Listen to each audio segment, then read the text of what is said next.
But the red light will come on. No, because we're not inviting there. So do I just pick when to go? Okay, now. Take it away, Chris Mattingly. Okay. Thank you, Mayor and Council, for listening to our water fun. This is going to be fun. This is one of our, we have two big things coming that I want to be discussing on the water rate increase that's going to be coming this fall. And hopefully we'll talk about it in July at the retreat. And this is one of the big items. And Nathan and the team are going to be leading us through this. And this is kind of, we had to kick off today. Getting a lot of input from finance, meter readers. We're gonna bring everybody into it, billing, customer service, to try to pick something that will really help us go forward. So I'm gonna turn it over to them and let them take it away.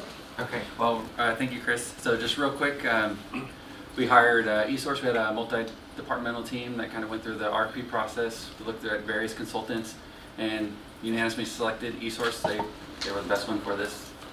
Yeah, so as Chris said, we're excited. We're at the very beginning of this, and so we wanted to bring them in here to talk to you guys. So if you guys had any questions, concerns, items we want to make sure we address throughout this project. And so with us tonight we have Nicole Pennington, who's our project manager, and then we have Todd Barlow, who's our executive sponsor with eSource. And with that, I'm going to turn it over to them and let them talk.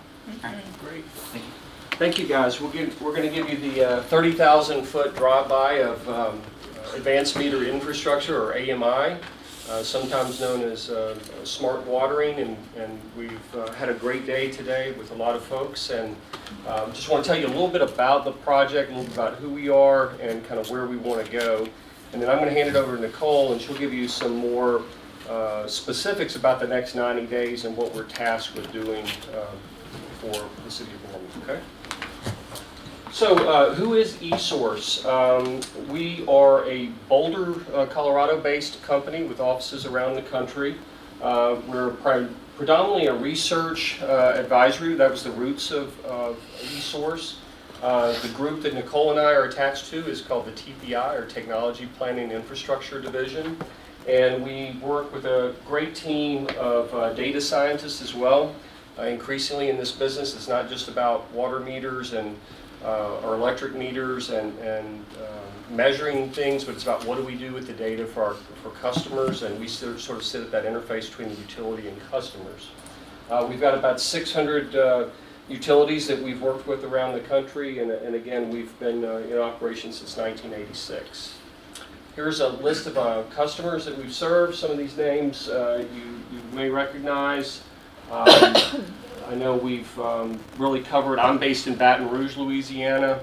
Nicole's in Charlotte. We've got consultants around the country, and so we really enjoy, we have a lot of work in college towns, so we have a good understanding of the move-in and move-outs and the dynamic nature of those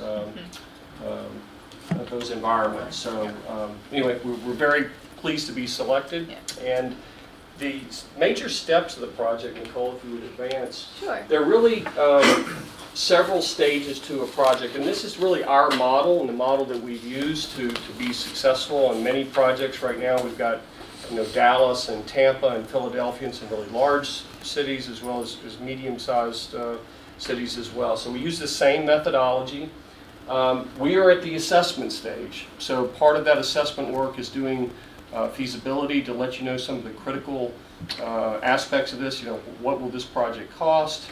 How much? What are the benefits associated with it? What are the timelines associated with it? What's the benefit to the utility? What's the benefit to your customer base? Those are the topics that we're really studying right now. From that, if the city moves forward, we would have a design step where we would have some procurement, pre-procurement activities where we really get specific about what it is that we want. We were into those sorts of details today with the teams, and so this will be a real cross-section of getting the needs from both the customer base, both the executive management of the utility, as well as all the billing, customer service, engineering departments. This has tentacles into all the different areas.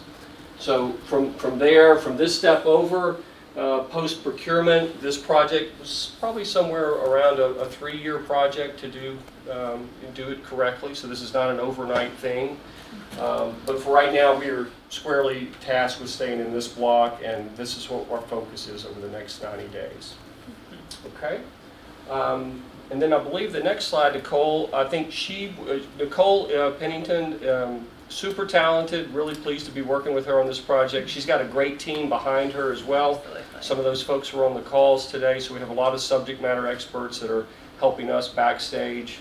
And they work for Nicole. I'm here to make sure that everyone in this room is happy with our work products that we produce, and you have the full sort of support from the eSource management. So with that, Nicole, I'll let you tell them what we're doing specifically. Very good. Thank you, Todd. And good afternoon again, everybody. Once more, my name is Nicole Pennington. I am your project manager for the AMI assessment. I come to you with 12 years of experience working on advanced metering infrastructure and related technology deployments. And Todd and I both formerly came from 2 different companies, one at one point, and then joined hands once again to form the technology planning group at eSource. And our focus was always on municipal utilities and those technology ventures. So even the list that you saw up on the screen before, jointly we've worked probably with 200 plus utilities on these types of implementations. So a lot of lessons learned. We've got staff members who have just great expertise, many who have walked in the shoes of utility personnel who have been utility directors or worked in billing and customer service, worked in metering. And then we also have folks that had worked for AMI vendors, billing system providers as well. So we bring all of that to the table when we're doing these deployments. A lot of different subject matters that we need to tackle, a lot of integrations, new processes, things like that we need to discuss. So we found that we really need all that talent to do it and to do it right. So I'm going to talk about the scope of work that we have here. We have 10 different tasks that are part of this AMI assessment, this feasibility study. So I'm going to talk about them ever so briefly. Please feel free to jump into if you have any questions or comments around any of these. But the first is our project kickoff and mobilization, which we did today. So we're so happy to be here kicking off this project with the City of Norman. We went through, of course, had some housekeeping, things like that we went through, introduction of the project team, so that's critical, right out the gate. It's so wonderful to have some face-to-face with people, especially after this last year and a half. And then we went into a technology review and education. The purpose around that is really to kind of get folks thinking about what's possible. This technology has really evolved and matured a lot, especially in recent years regarding customer engagement platforms, so customer portals, mobile apps, and just the data analytics that come out of these systems. So we spent a lot of time talking about, what's possible regarding leak notifications, other service disruptions, whether it's backflow, things of that nature. How do we really leverage this data to maximize and really help City of Norman with their utility operations and the enhancements for customer service? So by way of that, goals, objectives, and risks, we are sitting down with each of the different groups here to talk about what are their goals, what are their success factors, should we move forward with an AMI project, and also what are some of the risks that are inherent to their groups. And we get that all out on the table, we prioritize those and really build a plan around it. So we talked about the assessment being the cornerstone of the rest of the work that would come, the procurement, the implementation. The goals, objectives from my viewpoint is really the cornerstone to the assessment. We will have a business case, very important, talk about that in a minute. But getting those goals and objectives on the table, that really sets the framework for what is it that we're going to accomplish, what is it that we're going to communicate as part of this program. And then next we've got the discovery, current state of operations. That's really the bit where we get to sit down with all those different groups again and get to know you, get to understand how it is you do business today, what are some of the policies that you have to adhere to, just any of those things to get to know you a little bit better. So once again, we've got that as our baseline. We know what would have to change moving into the future. We do a bit of gap analysis alongside that. All right, and then next, eSource Insight. I love this tool. So this is a proprietary tool that we had built, and we built it to supplement or augment this assessment process. So we can go in, we can interview a handful of people, but we're only able to get, kind of skim the surface as far as that goes. We don't go much deeper into other areas of utility operations, whether it be HR practices, things like that could also have an impact on this project. So what eSource Insight allows us to do is to ask everybody who works at the utility, and customers as well, if we want to invite their feedback on how things are functioning today, what their wish list items are, so that we can get a broader assessment as part of this scope of work. Really nice visualization tools in there too, so we do use it as a continuous improvement tool, find things that might be low-hanging fruit, maybe some communication deficiencies that are easily fixed. So really, really glad that we're getting to employ that again. And then next we've got our CIS compatibility review. We have a new billing system with AUS, and we're going to talk about how is it that we would integrate with that very critical system as part of this project. What would, if there's preferences on different APIs, flat files, things of that nature, we'll kind of wrestle through that. Then task 7 here is our business case development. This one, very, very, I would say, time consuming, but very important that we get this right. And our philosophy on business cases is that we want to be very holistic in building these, so we're not missing any of those benefits that we found from goals and objectives, those sessions that we're really understanding the efficiencies and improvements. We're accounting for all of that. But we also want to be conservative in what we present. We realize that we have to go out to all the different stakeholders. We have to present this to the mayor and to council. So we want to make sure that what we're showing you is accurate. And our belief in doing these business cases as well is, right, as time moves forward, the cost of the technology goes down more and more. So even what we build in the business case, we suspect that the return on the investment, the net present value, the payback period will be more positive even than what we're displaying. But again, we want to be conservative. And then task number 8 here is stakeholder engagement vision. And I'll say it's kind of unique for us to do it at this stage, but given the kind of unique requirements here to have to go in, requests for the stakeholders to have or approvals for rate increases, those sorts of things, we really want to get ahead of this and understand what are some of the messages that we would need to tailor to what different groups. I think very much focused on that component. And then task number 9 here is the assessment report.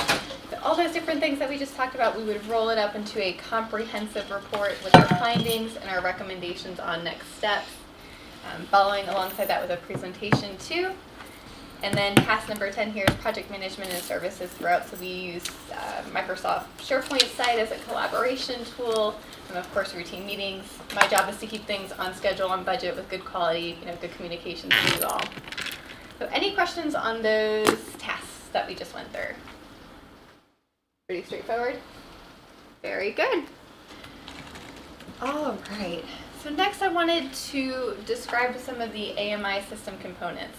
And I guess just out of curiosity, just a quick show of hands, how many folks in the room are familiar with advanced metering infrastructure, familiar with AMI? Okay, so some yes, some no. I am going to go into a little bit more detail on this. When we're talking about an advanced metering infrastructure solution, there's a lot of different pieces to it, truth be told. So from the very kind of first step here, we've got new hardware. We're going to have new meters. We're going to have endpoints, and the endpoint is really what makes the meter itself advanced or smart, if you will. So this is the component that allows for the meter to wirelessly deliver usage information and then important service notifications as well. Again, if we have a backflow event, we want to know about that right away because that could be a hazard. So it delivers all of that. That's what, again, makes it advanced or smart, is that endpoint. So we have the hardware, and then we have a network. The vendors are going to provide a network. It might be a radio frequency network, might be a cellular network. And through this network, it's going to have some collection points to bring all of that data back over into software applications. The first one is an AMI head-end system. And I would say that's where this data comes in pretty broad. And then we cleanse it and have visualization tools within a meter data management system. If you hear meter data management system, I realize we have tons of acronyms. And then you might have some more data analytics as well. And then finally, we've got our customer engagement platform. So that's the portal and or mobile app where the customer would actually get to go in and see their usage on a monthly, daily, hourly basis. And they could also, with many of these different tools, sign up for different alerts and notifications. So if I was signing up for my customer engagement platform, I might say, hey, let me know if my usage is projected to be 30% more or higher this month than it was last month, and let me know via text message, via a phone call, or method of my choosing. Any questions or comments on this? Yes, Councilmember please. Foreman. Just a question. Is the end user able to see their meter in real time or just like the snapshots? So not in real time. Okay. And there's a couple of reasons behind it. It might be a day lagging. And the reason behind that is we want to validate that that information is correct. Sometimes it won't be able to get a reading. Not commonly, but sometimes you might have a truck parked over the meter lid or something like that where it's preventing that signal from getting through. But as soon as that moves, all the readings, even the ones that it had missed, will come back forward. So in the event even that occurs, right, if let's say it was 3 days, we would want to have some really good estimates that the customer would see, probably be transparent that these are estimates. But if we're showing blank values or something that's definitely incorrect, we're going to get phone calls to our customer service representatives, and that's one of the things we don't want to do. That's one of the benefits of these is we have reduced phone calls and more data transparency for our customers. And the systems do have a lot of provisions for some instantaneous messages. So, for instance, if there's been a normal leak pattern, something showing water running all night or something like that, there are instances where it will automatically transmit. So there are a few alarms that would be more instantaneous, but generally speaking, I think it's about a 12 to 24 hour lag before everything would be complete. Very good. Any more questions? Okay. Alright. And then I won't belabor this slide because we did talk about these different components. But I think sometimes it's helpful to actually see pictures of what they look like versus the imagery we had before. So this is an example of a meter, and then this is the endpoint, again, that device that makes it advanced or smart, that delivers the reading information and service notifications. And then for the collectors, that's part of your network infrastructure. Typically about the size of a mini fridge, I would say. So they're not huge, they're really not obtrusive, and you would look to use vertical assets, right? So we've got this communications umbrella, but you would look to use water tanks or any vertical assets that you had to bring that data back. And Todd, I guess, was there anything else on this slide that you wanted to Only emphasize? that these are the major cost items. This is probably 75% of the cost of the systems. When we get into the service side, there'll be consultants like our team, there'll be installation contractors, and there may be various other contractors with your billing system. So there are some service components, but the big cost of it are in these items right here. And then you would combine that with the services to actually implement and deliver it. Very good. Councilmember Studley? Oh, yes, please. On that middle slide, is that This here. box right there? How will those be placed? How many does it take for a city block? It's going to depend in part on the vendor that is selected, but based on your topography, I mean, the good thing about being so flat is that you're not going to need that many vertical assets, that many network devices out in the field. And I think you did have some past propagation studies where it was between One group could do it with Four. four across town, but that's a real high-powered one, and one said 9. And we're thinking of using the water towers because there's already fiber optics going to the fire station next to many of the water towers. Okay. So once it gets in there, it just goes through the fiber to here. So it's not that many. Okay. And then you had also mentioned that it would be able to detect leaks. Yes. So is there an automatic shut-off type situation, or? There is. That is one of the options on the metering side. This particular picture you have here does not have it, but we did talk about that a lot today. That's been really a development in the water industry. It's been kind of common in the electric industry for a number of years. But what we see is definitely some sort of limited deployment of those. They're more expensive, so we probably would not be able to do it everywhere. But for apartment complexes, student locations, places where you've got a lot of traffic in and out, where you're doing closes and openings of accounts, that is putting a lot of stress on the staff. There's a lot of truck rolls required, so there's a real cost savings to using those. And really our study will go through a couple of scenarios with that. We'll definitely have some of those in the study so we can kind of see the cost and the benefit of those. Okay, thank you. Yeah. Yeah, very good. I got a question. So Okay. the communication isn't actually on board of each individual meter. So it's going to be on an endpoint, which usually, so this would sit, like if your meter lid's here, this would sit right on the top of it, and this is what's connected to the meter and would communicate. So I kind of think of these as almost mini computers or mini phones, where there's some communication component to this So they That communicate with the box. Yep, that would communicate to this, exactly. And then you would use fiber or, another method to backhaul that. Okay. So it's a two-way communication between each of the endpoints attached to each meter, and there's either 4 or 9 or 12 number of collectors I depending on the think system. he might be asking, tell him about how it's sitting there on a battery in the meter, Yeah. and it's asleep, and every so often this calls on it and says, wake up, give me a reading. So you tell him, Yes. and the battery lives, you go and tell the normal So this battery. is a battery device by virtue of it being water, we don't have continuous power. So that battery device, really good news on the warranties is they've gotten better over time. So now it's a 15-year full replacement on those devices. So they should last 15 years, full replacement. You've got a 5-year proration on them. But also by way of this, they're going to be communicating up to these network devices usually about 4 or 6 times a day, and it takes a fraction of a second for it to transmit those data packets. And the collector devices are electric powered, so they're much higher power, and they're processing a lot more of the reads. But those will be placed at places where you typically have power. Electric, yeah. And maybe if this helps you, just the way the kind of propagation studies will look like. If we're all meters here, we'll have, maybe that's a collection point and we can all talk to that. We'll want to have some redundancy too, so that's why as part of these studies, and I mean that's a low number, I believe that based on your topography, but they'll have some redundancy because we want to have redundancy and failover for all of these different things. Is the communication encrypted? Yes, commonly 256-bit encryption with rotating keys. And none of the information that's being sent from the meter is customer information. It's just meter number and usage. Yeah, so no personally identifiable information over that network. It's truly a data packet that has a meter identifier and then that consumption information and those alerts that goes through. No addresses, no names, none of that is sent over the network.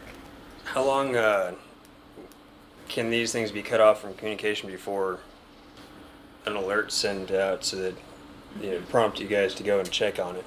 Yeah, do you remember what that is offhand? Well, I Like think the it's number a lot of it hours? is configurable because you don't want sort of nuisance alarms. But I think probably a typical range would be, again, if you are getting ready to bill for something and you haven't heard from a meter in a while, there's a provision to actually wake it up. But normally you'd be getting daily, even hourly reports on how many times per day it communicated, and that's really a user setting. So it could be 12 hours, 24, 36. Whatever the utility is finding is appropriate. I think he might be asking like on floods in Houston or something, they all were underwater and they couldn't get the reads, but they're sitting there reading the numbers and then the water went down. Yeah. Yeah, if the question was Okay. storage too, that's a great point. The meter is still sitting there reading and holding up to 45 days. So if everything went down for 45 days, that meter is still recording up to that. And then when it restored the communication connection, it would backfill all that information. Is that a flow meter that's connected to? This right here, this is a typical residential meter. Yes. Yes. Okay. And so is that just a voltage signal or current? That typically has a Billy. I mean, it's all battery operated off that Yeah. same 20-year battery. And Okay, so what's preventing me from opening up the box, connecting that to whatever the non-flow voltage is going to the sensor, and just leaving it disconnected from the actual sensor? Is there any way that you can tell? there's all sorts of cut wire Okay. alarms, tamper Yeah, I follow alarms. that. Yeah, there's just about any way you can break this thing. The vendors have found notifications and alerts for, and so those sorts of things would trigger an immediate push out, right? So that's not just I have a car, I'm parked over it, I'm not hearing from it. That's something unusual has happened, a backflow event, any type of leak tamper, detection.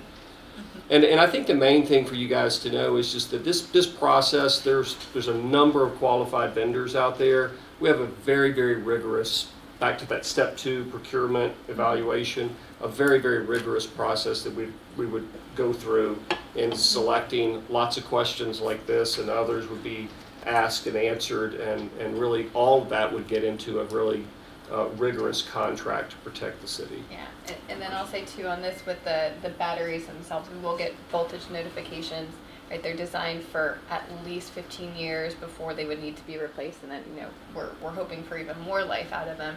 But they also will send a low power alarm, so it's kind of like the low fuel light going on in your car to say this is and it's I think about a year for most of them where you would need to replace this. And I don't know if did all of that answer your question, or was there some? Yes. How often do you have people tampering with the sensor? More than you think. Probably more than you think. I don't know. Because with like credit card skimmers and they have it at gas pumps, not everybody needs to know how technology works. Just one enterprising guy needs to know how the technology works, and then he can mass produce that solution to all the other criminals out there. So how widespread is it that sensors circumvented? Well, when we interview people as an example, they're, the way I kind of track those numbers are really statistics of deployments that we see around the country.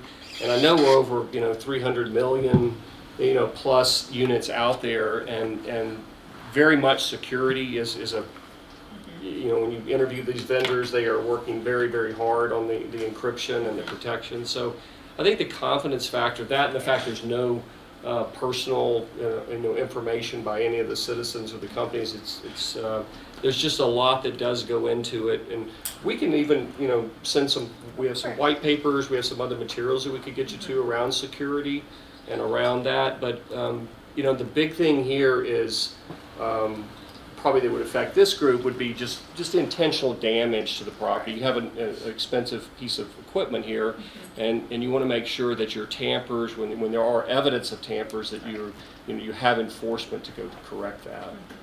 So it really is a lot of variance around the country in terms of where these are located and how many problems they're having with them. How much do they cost? The whole unit all in is without the remote valve that you ask about, $150 to $200 for the meter and the transmitter. Is that about? That's what I say, 160 to 180. So you could hardwire a resistor in there and save about that much and about 6 months worth of a water bill.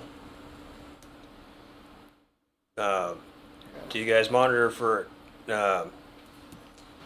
like strange usage patterns? Yes, absolutely. I mean, all this data typically would collect hourly data out of these systems, and each vendor has a different protocols for analysis. But that's a big part of the data collection, is just looking for any types of anomalies in the system. Yeah, and on tampering, so a kind of common occurrence that we see is, speaking of huge data trends or weird data trends, is we'll see a meter removal and then we'll see a reverse flow. Well, what that tells us is somebody probably took the meter out, flipped it around, and we can watch those patterns to see, okay, when does it flip back, things of that nature. But we would also need to really develop some processes on, all right, if we see theft of service, things like that, how do we address it? What's the time frames? What are the penalties associated with that as well? Councilmember Foreman? So I think this maybe for Chris. So recently in Ward 4, we had a pipe burst and shoot water up for like over an hour. Will this be able to send signals to like dispatch or somewhere where we can monitor like major flow issues? Is that next? Indicators Yeah. could have caught that, Okay. possibly. Yep. Okay. Yeah, and there's a couple different ways that this technology comes into play. Is one, we're looking at this data all the time. So if there's a leak, by way of having, essentially what we're looking at is demand data. So every hour of every day we're kind of pulsing our system. We can look at our production against our consumption and see where, which areas in our system have the biggest leaks, and then trend that as well if there's some that are growing.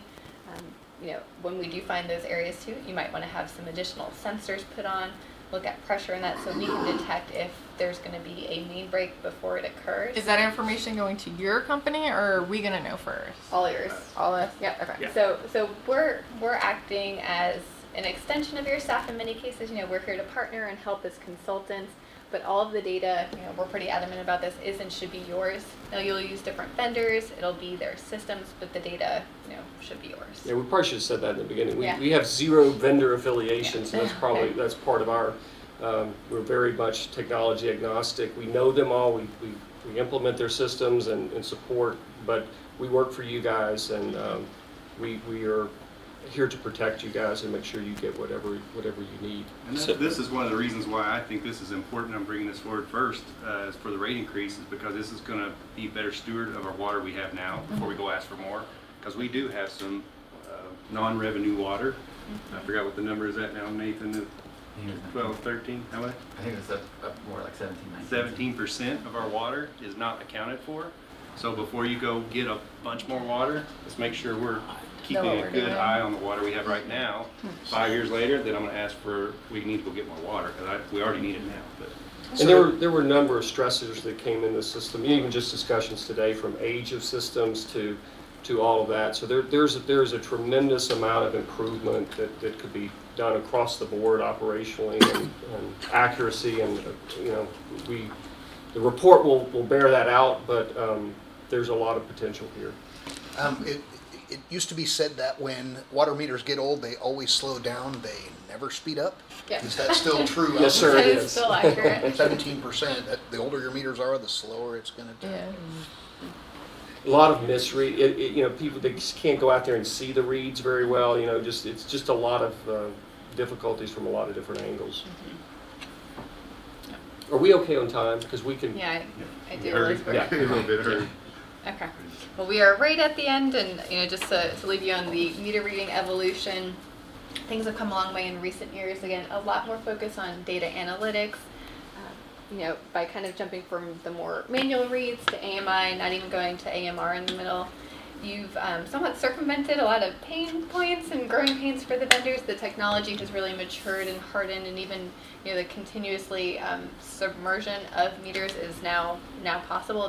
They've proven that out with the potting, and again, hardening of the devices. And then I'll leave just with a couple things on the benefits here. And I invite you, if there's any of these that you do want to discuss in any way, shape, or form, I'm happy to elaborate. But there's just a tremendous amount of benefits to the utility itself as well as the customer. By way of presenting this data to them, really being more transparent, helping to engage our customers. Like I had talked about, that leak detection is huge. Customers are thrilled when we can let them know, hey, it looks like you have a suspect leak. Here's some tutorials on how to find if it's a leaky toilet or irrigation or what have you. I think that data is really, really powerful in that application, as well as there's conservation benefits, there's green benefits, because we're not driving trucks around for meter reading and rereading activities, all of that is done remotely. Also, because of that, less incidents of vehicular accidents, animal bites, things like that, so there's improved safety for staff. But before I move on, I think we've touched on most of these in some capacity. Was there anything here that stood out to the group? Councilmember Studley. I have to play devil's advocate, Yeah, a please little do. bit. So one of the questions I have is, if someone were to miss a payment with this system, if we were to install that cutoff switch, how would that affect people who need to have their water cut off? Yep. So if we had that whole process automated with a remote disconnect, they missed a payment. It depends on how you want to structure it. If you want some manual checks in between, or if you want it automated. But most likely, my understanding is that person would be cut off. Now, the positive with that is if they call and say, oh my goodness, I didn't realize this transaction didn't go through, we can also turn them back on like that. So as immediate as the disconnect is, the reconnect can be as well. And there's some technologies, I'll throw it out there, that they can cut it down so they can get a drink of water. You don't Yeah. cut off their drink of water, but you do cut off their dishwasher, their shower, the big use. Okay. It's like a trickle Gives is them a really trickle. what it comes down to. So it's a little, not bad. But in addition to that, the cutoff is a city policy decision. So, if the decision by the city is that we don't want to cut them off after that point, that can still be made. It's not required by the technology. Okay. And then, is it possible to have controlled valves on the main runs as well, or are those primarily at endpoints? Where do you typically put those? Yeah, this system is really more of the measurement part of it at the customer site, whether it be a residential customer or the others. When we get in terms of valve operations and pressures, that's going to be a function of of the pumping systems and other systems that the city has right now. So that would be out of scope for this project. So like for a natural disaster or something like that, this isn't. Where they do that. play together, and I just had this like down in Galveston, they had a freeze down there, so they have a lot of pipe bursts. So that's another advantage of Right. the remote valve, because if you can start valving off and still give people a trickle, it starts saving water and starts protecting the tank. So that's one big, for them, if they had just that one event, they're probably going to go 100% disconnect because of that. It's really expensive, but if you have one event like that, it can keep tanks in service so these pumps don't have to, you don't run out of water. So they are related in that way, so it's a very good point. And then the last question I have is, will this cause job loss because we're replacing meter readers? Yeah, You want me to take that? yeah, you can take that. Sure. So there is a lot of concern, and I think frankly too a lot of misindication about that. I think when really planned for and deployed to leverage all of this data and really maximize this technology, what we've seen going back and talking to clients, and of course we've helped with the staffing plans and all of that, that there is not a reduction in headcount. So we realize that the meter reading function is going to have to transition. So they might go into more of a meter technician role because we'll have these devices that still do need to be serviced. Also, we're going to see tampering, we're going to see backloads, we're going to see all sorts, we're going to be able to chase down these different leaks in our distribution system. So there's a lot of other high value activities that we can move those folks into. I would say at the same time, there are efficiencies to be gained. So I think over time, because we're going to be more efficient in a lot of areas, we were talking about that just with bill pay, as attrition happens, as folks retire and all that, through the re-engineering of processes, it should 100% make you more efficient. And how we account for that in the business case will be something we'll have some discussion about. But I do think in the short run, especially during the deployment period, because you still got to function for the next 2 or 3 years, it's really good opportunity for a lot of folks to just recast their jobs and really have a more advanced job of a different type of job. So that's sort of a long-winded answer. Thank you. Yeah, very good. Any other questions? Well, I think anything we can do to be more efficient and detect leaks and have more data. I think it's time for Norman to move to the 21st century in terms of this. So thank you for your presentation. Thank you very much. Thank you very Look much. forward to seeing you back in 90 days. Yeah, thank you. Although don't have a Longhorns on your vendor. It's supposed Turn to him be upside down. Yeah. Huge brownie points. LSU I Tiger went right here. to it.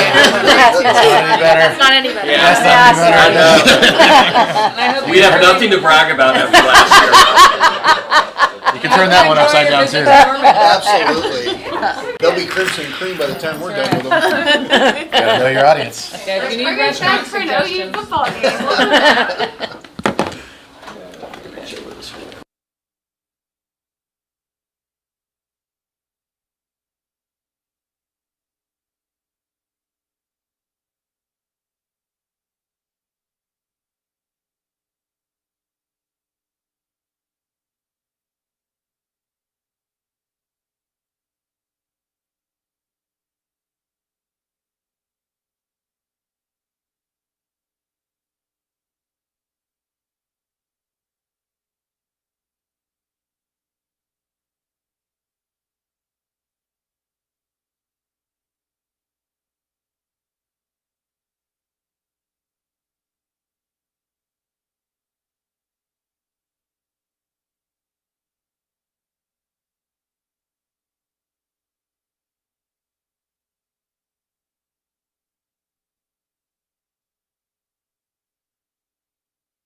Somebody with an S. Let me go ask. Excuse me? Somebody signed up to speak tonight, but I cannot read your handwriting. On Bart Connor? I mean, you'll get to speak. I just need. Okay, so you'll be speaking under miscellaneous discussion then, because there's no public discussion on consent items. Okay? And what's your name? William Sullivan. Okay, now that he said that.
Good evening. I apologize for the delay.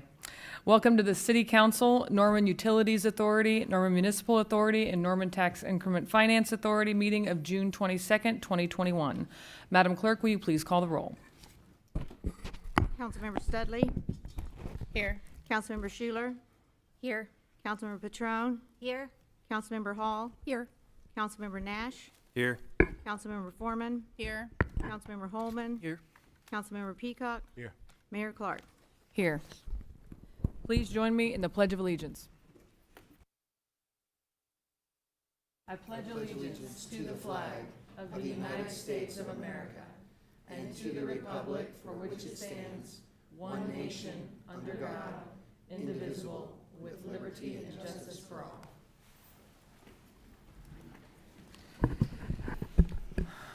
Item 3, approval of the City Council, Norman Utilities Authority, Norman Municipal Authority, and Norman Tax Increment Finance Authority meeting of June 8th, 2021. I need a motion to approve the minutes. So moved. Second. Thank you. The motion on the floor is to approve the minutes. Council members, you may cast your vote.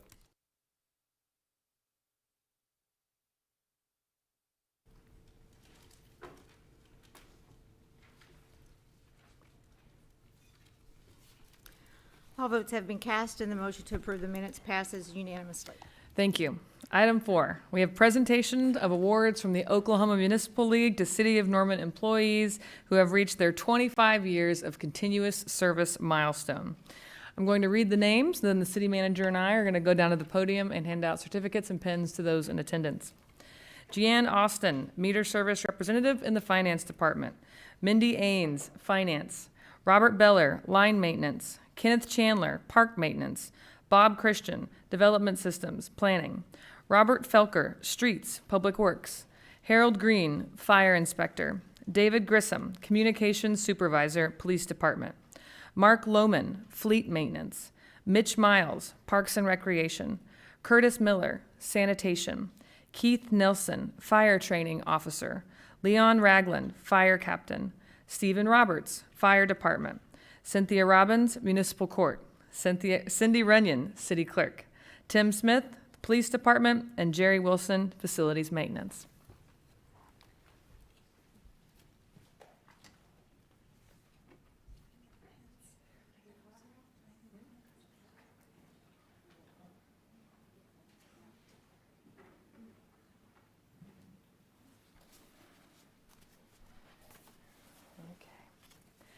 Mindy Ains, City of Norman, come on down.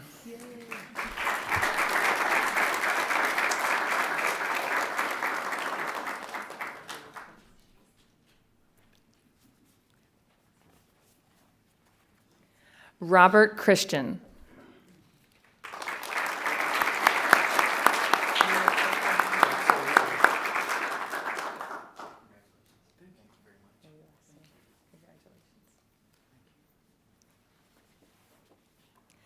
David Grissom.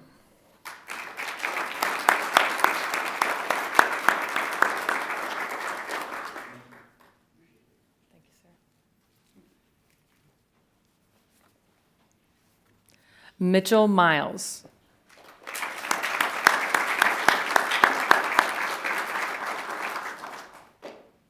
I see this young man every morning.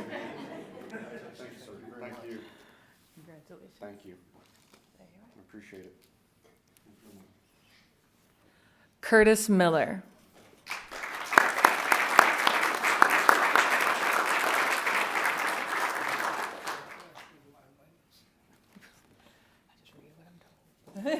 Thank you for correcting me. He's actually line maintenance. Okay. There you go, Curtis. All right. Cynthia Robbins.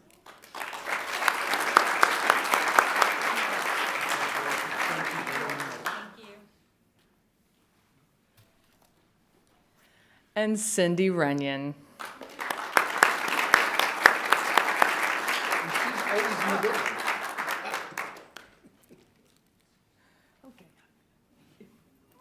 She started when she was 11 years old. It's true. Those certificates do say a quarter century of service to really rub that in. But let's give one more round of applause to the hardest working staff in the city of Norman.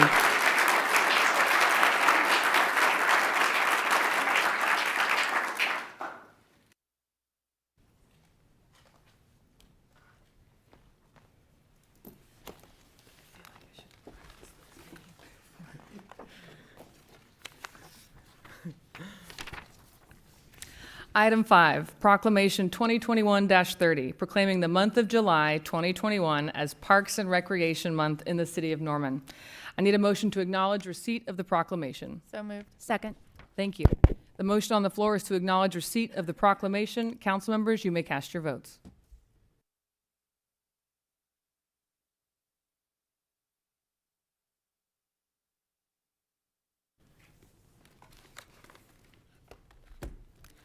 All votes have passes unanimously. Thank you. A proclamation of the Mayor of City of Norman, Oklahoma, proclaiming the month of July 2021 as Parks and Recreation Month in the City of Norman. Whereas parks and recreation programs are an integral part of communities throughout the country, including the City of Norman. And whereas our parks and recreation facilities are vitally important to establishing and maintaining the quality of life in our communities, ensuring the health of all citizens, and contributing to the economic and environmental well-being of a community and region. And whereas parks and recreation programs build healthy, active communities that aid in the prevention of chronic disease, provide therapeutic recreation services for those who are mentally or physically disabled, and also improve the mental and emotional health of all citizens. And whereas parks and recreation programs increase a community's economic prosperity through increased property values, expansion of the local tax base, increased tourism, the attraction and retention of businesses, and crime reduction. And whereas parks and recreation programs are fundamental to the environmental well-being of our community. And whereas parks and recreation areas improve water quality, protect groundwater, prevent flooding, improve the quality of the air we breathe, provide vegetative buffers to development, and produce habitat for wildlife. And whereas the U.S. House of Representatives has designated July as Parks and Recreation Month, and now, therefore, I, Mayor of the City of Norman, Oklahoma, do hereby proclaim the month of July 2021 as Parks and Recreation Month in the City of Norman. I'd like to now recognize Christy Wright, Chair of our Parks Board, to accept the proclamation and say a few words.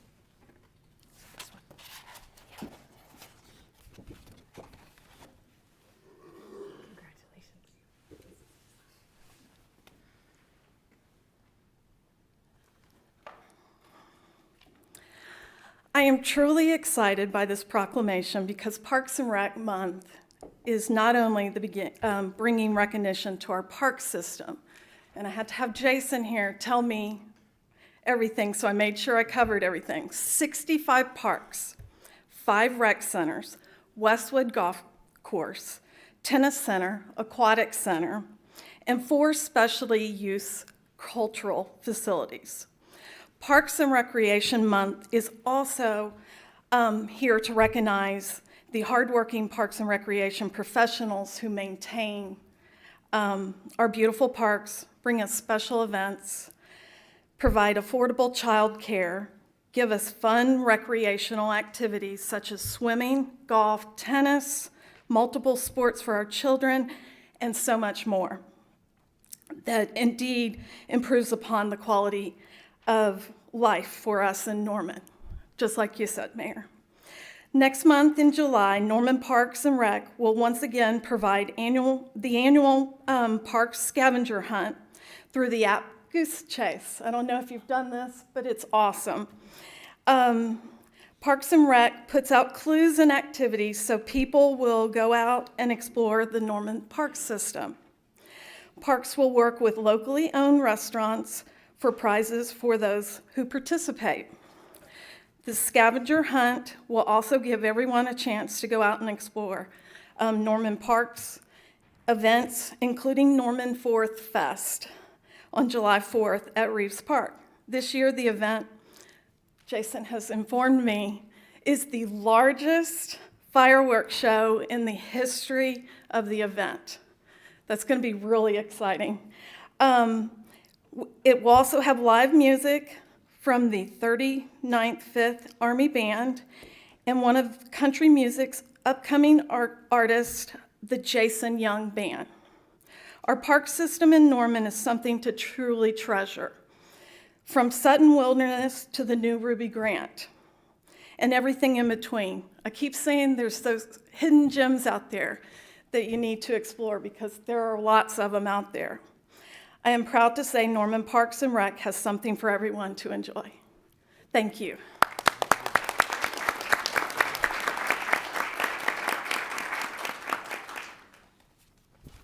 Item 6, Proclamation 2021-31, proclaiming the month of July 2021 as French American Heritage Month in the city of Norman. I need a motion to acknowledge receipt of the proclamation. So moved. Second. Thank you. The motion on the floor is to acknowledge receipt of the proclamation. Council members, you may cast your votes.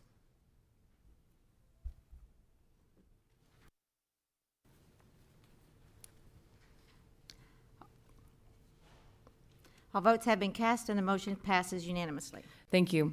A proclamation of the mayor of the city of Norman, Oklahoma, proclaiming the month of July 2021 as French American Heritage Month in the city of Norman. Whereas the city of Norman has a unique relationship with France through the Sister Cities International Network connecting the French city of Clermont-Ferrand and the city of Norman through a relationship started in 1987 and signed in 1994. And whereas France was the first power to ally itself in 1778 with the newly born United States of America and contributed to its independence with and during the American Revolution. And whereas French Americans have been making valuable contributions to aspects of American society in science, art, cuisine, dance, history, fashion, innovation, music, wine, and literature, to name a few. Whereas the city of Norman is proud to celebrate its French heritage community and invite all Norman citizens to celebrate and learn more about including French American culture. Now, therefore, I, Mayor of the City of Norman, Oklahoma, do hereby proclaim the month of July 2021 as French American Heritage Month in the City of Norman and invite all citizens to join me in continuing to promote awareness and education and the value of an inclusive community. I'd now like to recognize Natalie Roche with the University of Oklahoma, who also acts as Special Assistant to the Mayor for International Relations, to accept the proclamation and say a few words.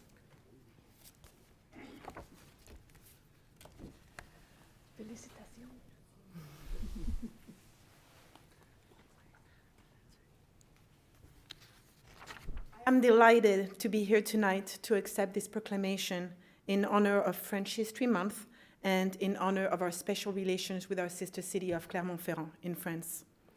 Many years ago, I participated in an exchange program between my university, Blaise Pascal in Clermont-Ferrand, and OU, which really changed my life forever.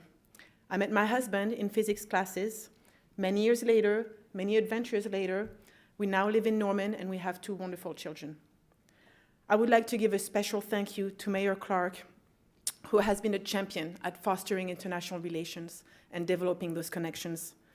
And I also would like to thank one of the most extraordinary person, Dr. Millie Odas, here in the audience, who has spent her entire life connecting people and making sure they develop those relationships that will last a lifetime. Also, I would like to thank everyone in the group Passports, Norman International Relations and Sister City Organization, and in particular, Miles Bradley, Greg Turkington, and Trisha Carlton, who have been working to develop our cultural connections with our sister cities. Learning about other cultures, making sure we meet and we know people from other countries, I believe helps us become more tolerant and even helps us make sure that we appreciate our differences, which indefinitely builds a stronger community.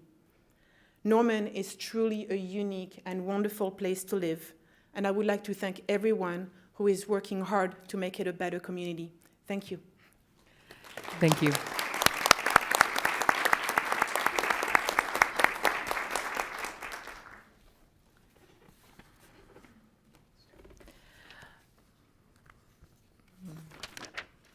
Item 6A, Proclamation 2021-32, proclaiming the week of July 2nd through 11th, 2021 as Eat Norman Restaurant Week in the city of Norman. I need a motion to acknowledge receipt of the proclamation. So moved. Second. Thank you. The motion on the floor is to acknowledge receipt of the proclamation. Council members, you may cast your votes.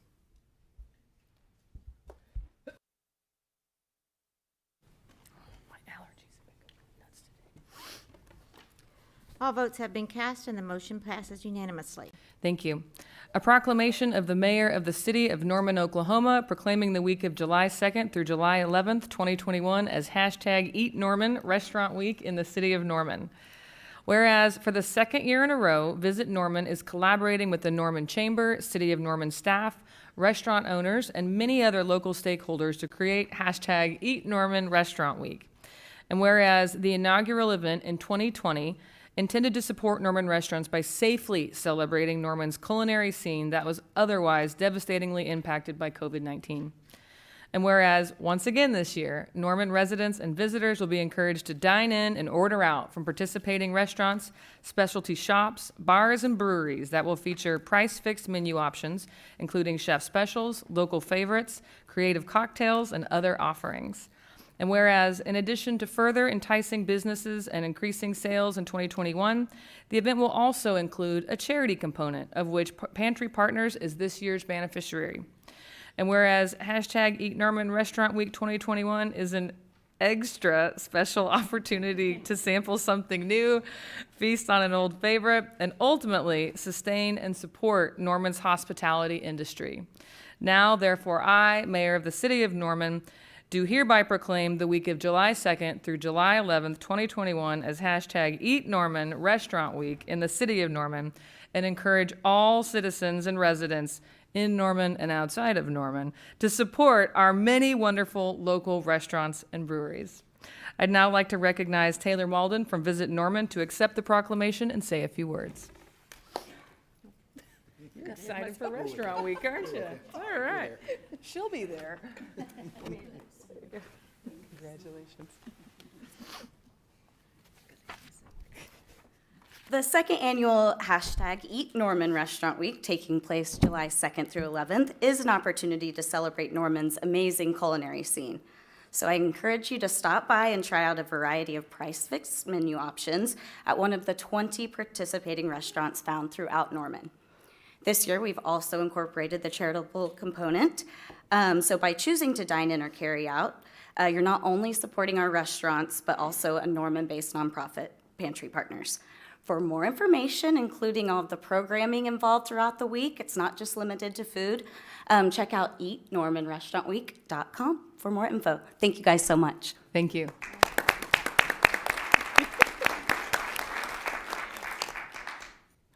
On to item 7, council announcements. And remember, these are announcements, not necessarily comments. We'll start with Ward 1, Councilmember Brandy Studley. So I just want to thank everyone for coming, and congratulations to everyone for their 25-year tenure. That's a lot of work, a lot of hours, and a lot of dedication. And so I just want to thank you all for that. For Ward 1, we are having, and it's really for the city of Norman, this Saturday at Colonial Estate Parks. There will be a community barbecue from 4 to 8, and we welcome anyone that wants to come. It's a meet and greet your Ward 1 council member. So I'd love to hear from you and hear your ideas of what we can do to work together to improve our city. That's all I have. Thank you. Ward 2, Councilmember Schuler. I would like to echo Councilmember Studley's congratulations to our staff members that have gotten 25 years of service. Thank you. I am working on, this is kind of to my Ward 2 constituents, working on getting together a town hall ahead of our retreat next month to kind of start talking about priorities for the ward. So that information will be forthcoming, but feel free in the meantime to reach out to me via email or on Facebook with any issues that you would like raised during that retreat. That's it. Thank you. Ward 3, Councilmember Patron. I also would like to thank staff for your incredible years of service, those of you that were honored tonight. And next week, or I guess July 6th, next meeting will be my last meeting, so I will give some parting words at that point. But I also wanted to say thank you to the Jazz in June board, Norman Hammond especially. It was a successful event, and Ward 3 is always proud to host. That's it. Thank you. Ward 4, Councilmember Hall. I'd also like to add my congratulations to our city staff. 25 years of investing your time and your commitment and your energy to the city of Norman is really inspiring, and want to thank each and every one of you for the commitment that you've made to our city. We're lucky to have each and every one of you. I wanted to highlight that the Community Development Block Grant Coronavirus 2 public hearing is this coming Thursday, June 24th at 6:30. It's in the multipurpose room here in City Hall. This is an opportunity for the public to come and weigh in on their comments on a funding source that we have through our CDBG funding, and an opportunity to see how we're going to move forward. So I hope if you have an interest in that you can join us live at City Hall. And Ward 4 is hosting the outdoor movie series on Friday, June 25th at 7 p.m. in Lions Park. And this week it's the Trolls World Tour, so don't miss that. And I also wanted to just take a moment to remind all of our water customers that this time of year our water demand increases, and we have an odd even number watering system that coincides with your odd or even address. And this is a very simple thing that everybody in our community can do to reduce stress on our water supply and maintain system pressure. This benefits everybody and ensures that we all have a steady water supply, and it also guarantees that our firefighters will have the water and the pressure that they need when the time comes to maybe take a visit to your home or to your block. So as the weather really warms up and we start seeing that increase in water consumption, it's just a good time to be intentional about following those recommendations. Thank you. Thank you, Councilmember. Ward 5, Councilmember Nash. Yeah, 25 years is amazing. Congratulations to staff for sticking it out for that long with the city. That's probably not the easiest to get along with all the time. Aside from that, for Ward 5, spay and neuter your pets, and that's about it. Thank you, sir. Councilmember Foreman in Ward 6. I'm going to go a little rogue, Mayor. Just very brief comments, since we won't have another council meeting to have comments before this happens. To Councilmember Patron, Allison, I've gotten to know you a little bit. I really value your insight and everything. Your passion for your ward has not been matched that I've seen. I'm going to miss you so much. Councilmember Nash, Dr. Nash, I'm going to miss your pie charts. I'm going to miss your very detailed emails and text messages at 3 o'clock in the morning. I hope you still send them, and I will very much miss your dry but yet very salty sense of humor. So thank you both for your service. It's not been an easy last year, so thank you for that. And then for my own self, on June 30th, it'll be the 1-year anniversary that I was elected, and then July 7th, being sworn in. There's been a lot of ups and downs. There's been some highs and some lows. I didn't really know what I was walking into, but I'm very grateful to my ward for allowing me to serve you and to be in the seat. And just a reminder to them that like Councilmember Schuler said, the retreat's coming up, so I will be putting out information, gathering your input for the retreat. Thank you. Thank you, Councilmember. Ward 7, Councilmember Holman. Thank you. I also would like to extend a thank you on behalf of Ward 7 residents and myself to all of our city staff people that do such a wonderful job. We make decisions up here, but those staff people are the ones that actually make it happen every day. So really appreciate the time that they have given to our city. I also want to remind everybody about the CPT, Community Planning and Transportation Committee, on Thursday. Once a month, 4 p.m., we look at public transit ridership reports. We talk about the current status of our public transit system, potential improvements. We take questions, comments. If you have any interest in public transit, this is the committee where we talk about it every month. You're welcome to tune in to YouTube, or now you're welcome to attend 4 p.m. Thursday in the study session room next door. We've got a couple really interesting items on the agenda to discuss this month regarding ADA compliance with taxi cabs. We've been talking about parking minimums, maximums. We get an update on all the road projects in Norman. So you see road construction in Norman, you're interested in knowing what it is or when it's going to be done, in this committee, we get the updates about those type of things. So definitely encourage everybody to tune in to the CPT committee at 4 p.m. on Thursday and every month if that subject is of interest to you. Other than that, I would encourage everyone to get out on 4th of July and come down to Reeves Park, which is in Ward 7. As was mentioned, I guess we're having the biggest fireworks show in the history of Norman, so I don't know how there's some folks in Norman that may not be as excited about that, about the noise. I know some pets that might not be. But it is always an exciting time. I'm fortunate enough that since I live in Ward 7, I actually live close enough that I can actually see the whole show from my front porch. So that's pretty nice, get to avoid the traffic. But it's worth it. It's a lot of fun, and I encourage everybody to attend. Other than that, I will save my comments for our next meeting. Thank you. Thank you, Councilmember. Ward 8, Councilmember Peacock. Yeah, also in the spirit of Parks and Rec Month, I just wanted to draw attention to the outdoor movie series coming up, and that it will be coming to Ward 8 at Westwood Aquatic Center on July 10th. So I encourage everybody to get out and enjoy this family fun event. Thank you.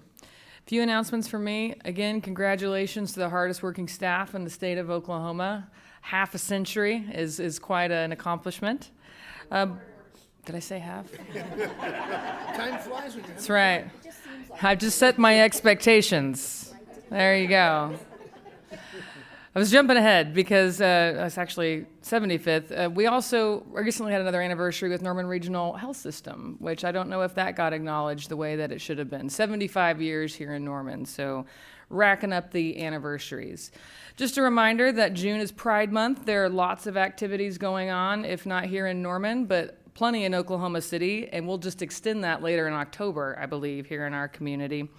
Later this week, I'll be attending my first mayor's conference in Lawton with the Oklahoma Municipal League, and you can count on Norman to represent. It's going to be awesome. I'm very excited. I won't let you down. Make sure you get the Goose Chase app. I had so much fun with that scavenger hunt, me and my kids. Well, it was mostly me. Last year, it was a blast, so I encourage you to get out and enjoy that. Congratulations to all of the amazing organizations, Black Student Association, Black Graduate Student Association, OU NAACP, United Men of Norman, and Parks and Recreation, and our Diversity Equity Officer for an amazing Juneteenth festival. Very much congratulations on that. An excellent addition. Yeah. An excellent addition to the city of festivals. And as much as it pains me, there is the Oklahoma City Festival of Arts going on this weekend, and that is one of the benefits of living in the metro area. Always something to do, and when any city in the metro area wins, we all win. So know that that is going on as well. Thank you for being here. We will continue with the consent docket. This item is placed on the agenda so that the City Council can designate those routine agenda items that they wish to be acknowledged by one motion. I need a motion to place items 9 through 30 with the exception of item 21 on the consent docket. So moved. Second. Thank you. The motion on the floor is to place items 9 through 30 with the exception of item 21 on the consent docket. Council members, you may cast your votes.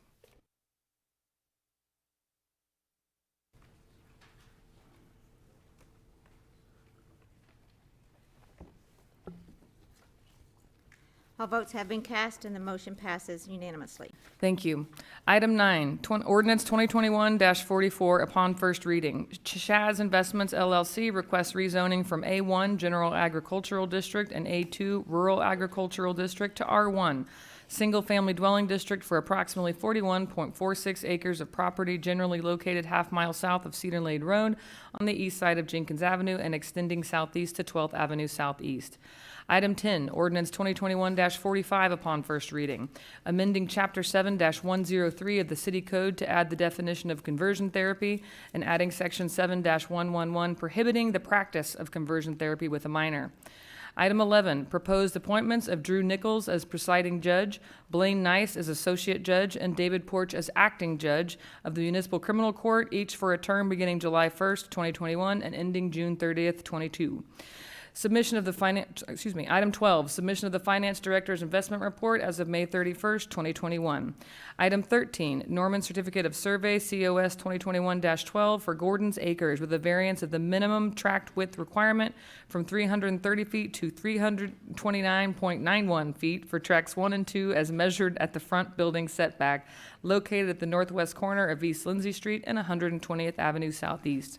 Item 14, Norman Rural Certificate of Survey 2021-13 for Blackberry Ridge with a variance of the private road requirement from 20 feet to 12 feet, a variance of the minimum acreage requirement for Tract 3 from 10 acres to 9.94 acres, and acceptance of easements 2021-85 and 86. Item 15, Certificate of Plat Correction for Greenleaf Trails Edition, Section 10, a PUD, Lots 1 and 4, Block 4. Item 16, Final Site Development Plan and Final Plat for Glen Ridge Edition, Section 3, a planned unit development, generally located east of 48th Avenue Northwest and south of West Indian Hills Road.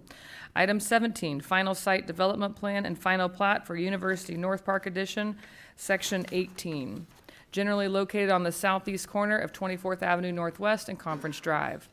Item 18, Amendment Number 2 to Contract 1617-107 with Harris Corporation, decreasing the contract amount by $149,505.33 for a revised contract amount of $13,366,726.38 to amend the scope of work based on field conditions for Phase 3 of the replacement of the city's emergency communication system and final acceptance of the project.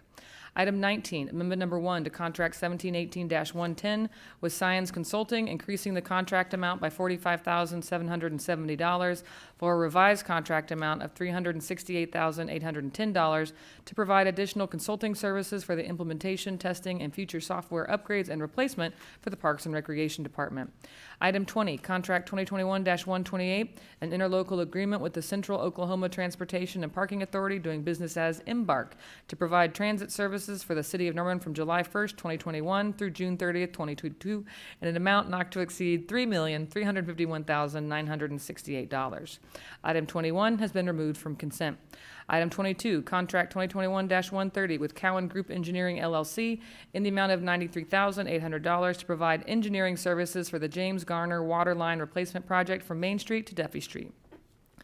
Item 23, Contract 2021-133, a pipeline license with Burlington Northern Santa Fe, BNSF, if you ever wondered what that stood for, Railway Company in the amount of $8,666 for the Flood Avenue Water Line Replacement Project from Robinson Street to Venture Drive.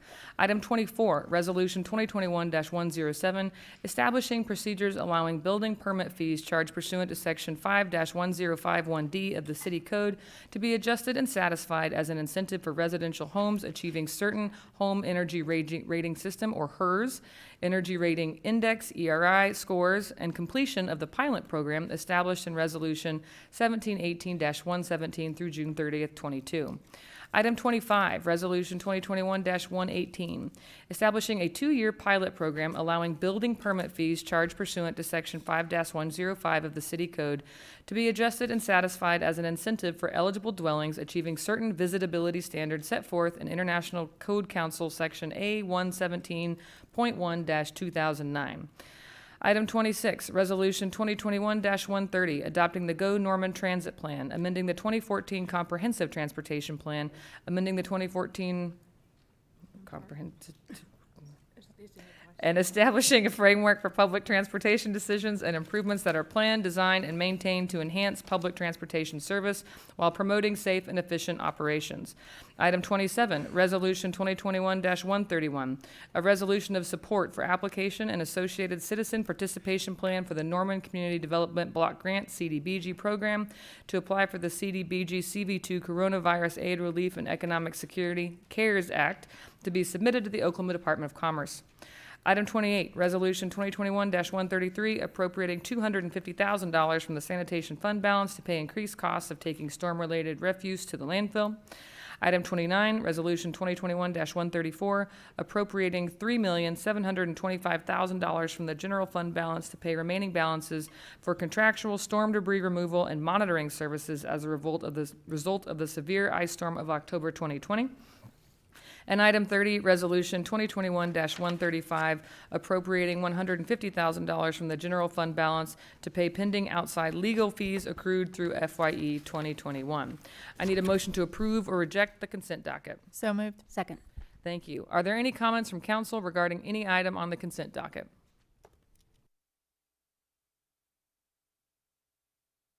Councilmember Hall. Yes, I just wanted to highlight a few things that have been in the works for quite some time. I am really glad that we are continuing with the HERS ERI program. It's proven to have some success, and we're going to be continuing to study it and collect data and extend the pilot program. Really excited that we finally have the visibility resolution on the agenda tonight. I think this is going to be a big plus. Really appreciate the work of city staff in coming up with the final language for this pilot program as well. There was an ad hoc committee that really worked hard on this several years ago. It's taken quite some time, as sometimes things do, to get to this point, but I'm delighted to see us moving forward on this one. And also wanted to make sure that anyone listening tonight, included on this agenda, anyone has access to the Go Transit Study final report. And if you'd like to learn more about that, this is a good way to do it. Thank you. Thank you, council member. The motion on the floor is to approve the consent docket. Council members, you may cast your votes.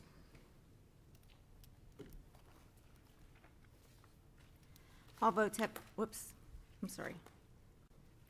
Let me start over. I'm going to clear it and you guys do it again. I missed somebody. Okay.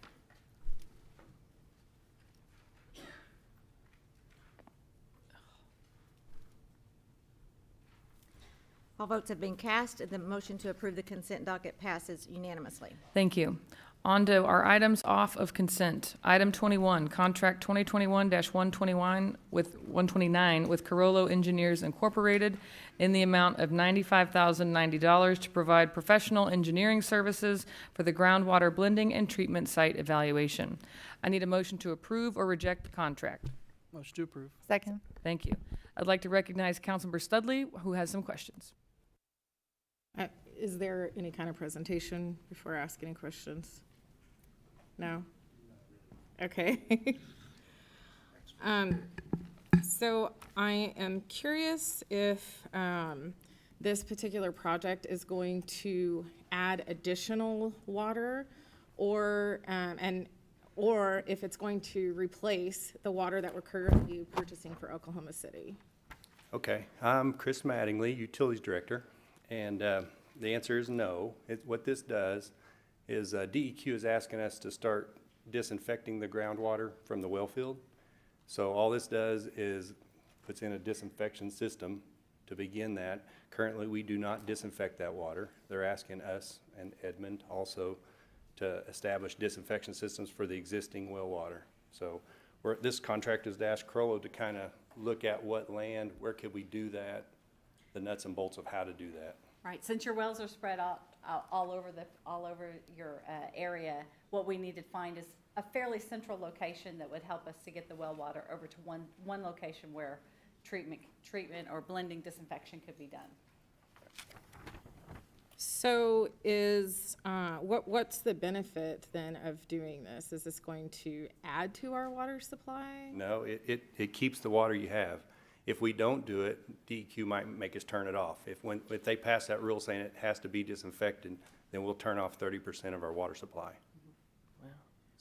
So is our current water needing disinfectant, or is it the wells that are cut off? Only the current water wells that are coming to town are not disinfected. They go straight to town without any chlorine, any ammonia, anything. They come from the ground, bacteria free, and go straight to town. They're blended with your water from the treatment plant, which is disinfected. So the water within the distribution system does have a disinfectant residual. So it's all blended, but right now you don't have to add additional chlorine at your well sites. Right. So we're not turning, it's my understanding that we have wells right now that are off, right? That we've stopped using. That's correct. Because of the arsenic levels were too high. That's correct. So I just want to be clear. So this is not adding any of those wells. This is just simply to clean the water from the wells that are still currently on. Correct. Right. Okay.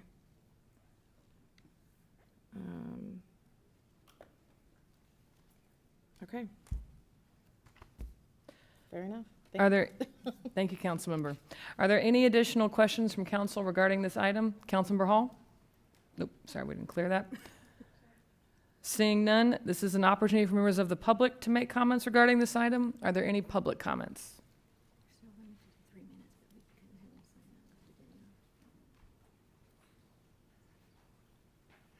Steve Ellis, 633 Reed Avenue. Yeah, I wanted to follow up on the comment. My understanding was that part of our 2060 strategic water plan was to have a mixing facility that would allow us to bring 10 arsenic wells that are currently offline back onto line. So is that now not non-operative? Are we not doing that anymore? Or is this not going to be the facility that does it? Or are we building this facility to have the capacity to handle that water as well? That's what I was asking. The answer to that question is the 10 wells that it mentioned in the Reftel study were along Highway 77, and those are not, it doesn't look cost effective to bring those back online like we had originally planned. And so at this time, we might end up plugging them and being done with them. So. Any other comments from the public regarding this item? Are there any final comments from council regarding this item? I want to take this moment to highlight how important the pilot project for our impotable reuse is if we are serious about protecting Norman's water supply for the long term and not depending on other communities. It's a no-brainer that we move forward with this, and I'm incredibly proud that Norman is leading the way in the state of Oklahoma with that kind of water reuse. So kudos to our utilities department for taking that on. The motion on the floor is to approve the contract. Council members, you may cast your votes.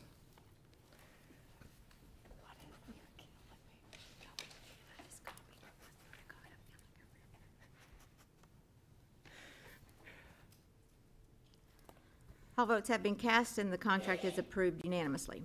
Thank you. Item 31, second and final reading of ordinance 2021-38, granting special use for dwelling units with 4 or more bedrooms for property currently zoned Center City Form-Based Code, urban general frontage located at 430 South James Garner Avenue. I'll entertain a motion to adopt or reject the ordinance on second reading, section by section. Motion to adopt. Second. Thank you. Is there a representative from the applicant to make a presentation?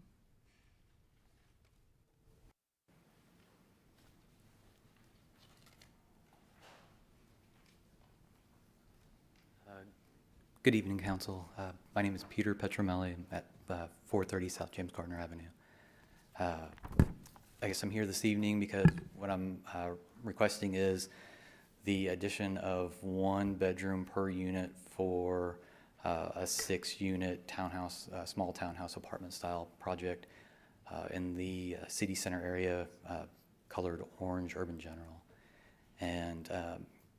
And so typically what we've done the last year or so has been 3-bedroom units, 2-bedroom units, and so we're asking for some additional units that have 4 bedrooms in this area that's currently kind of surrounded by higher density bedroom style projects.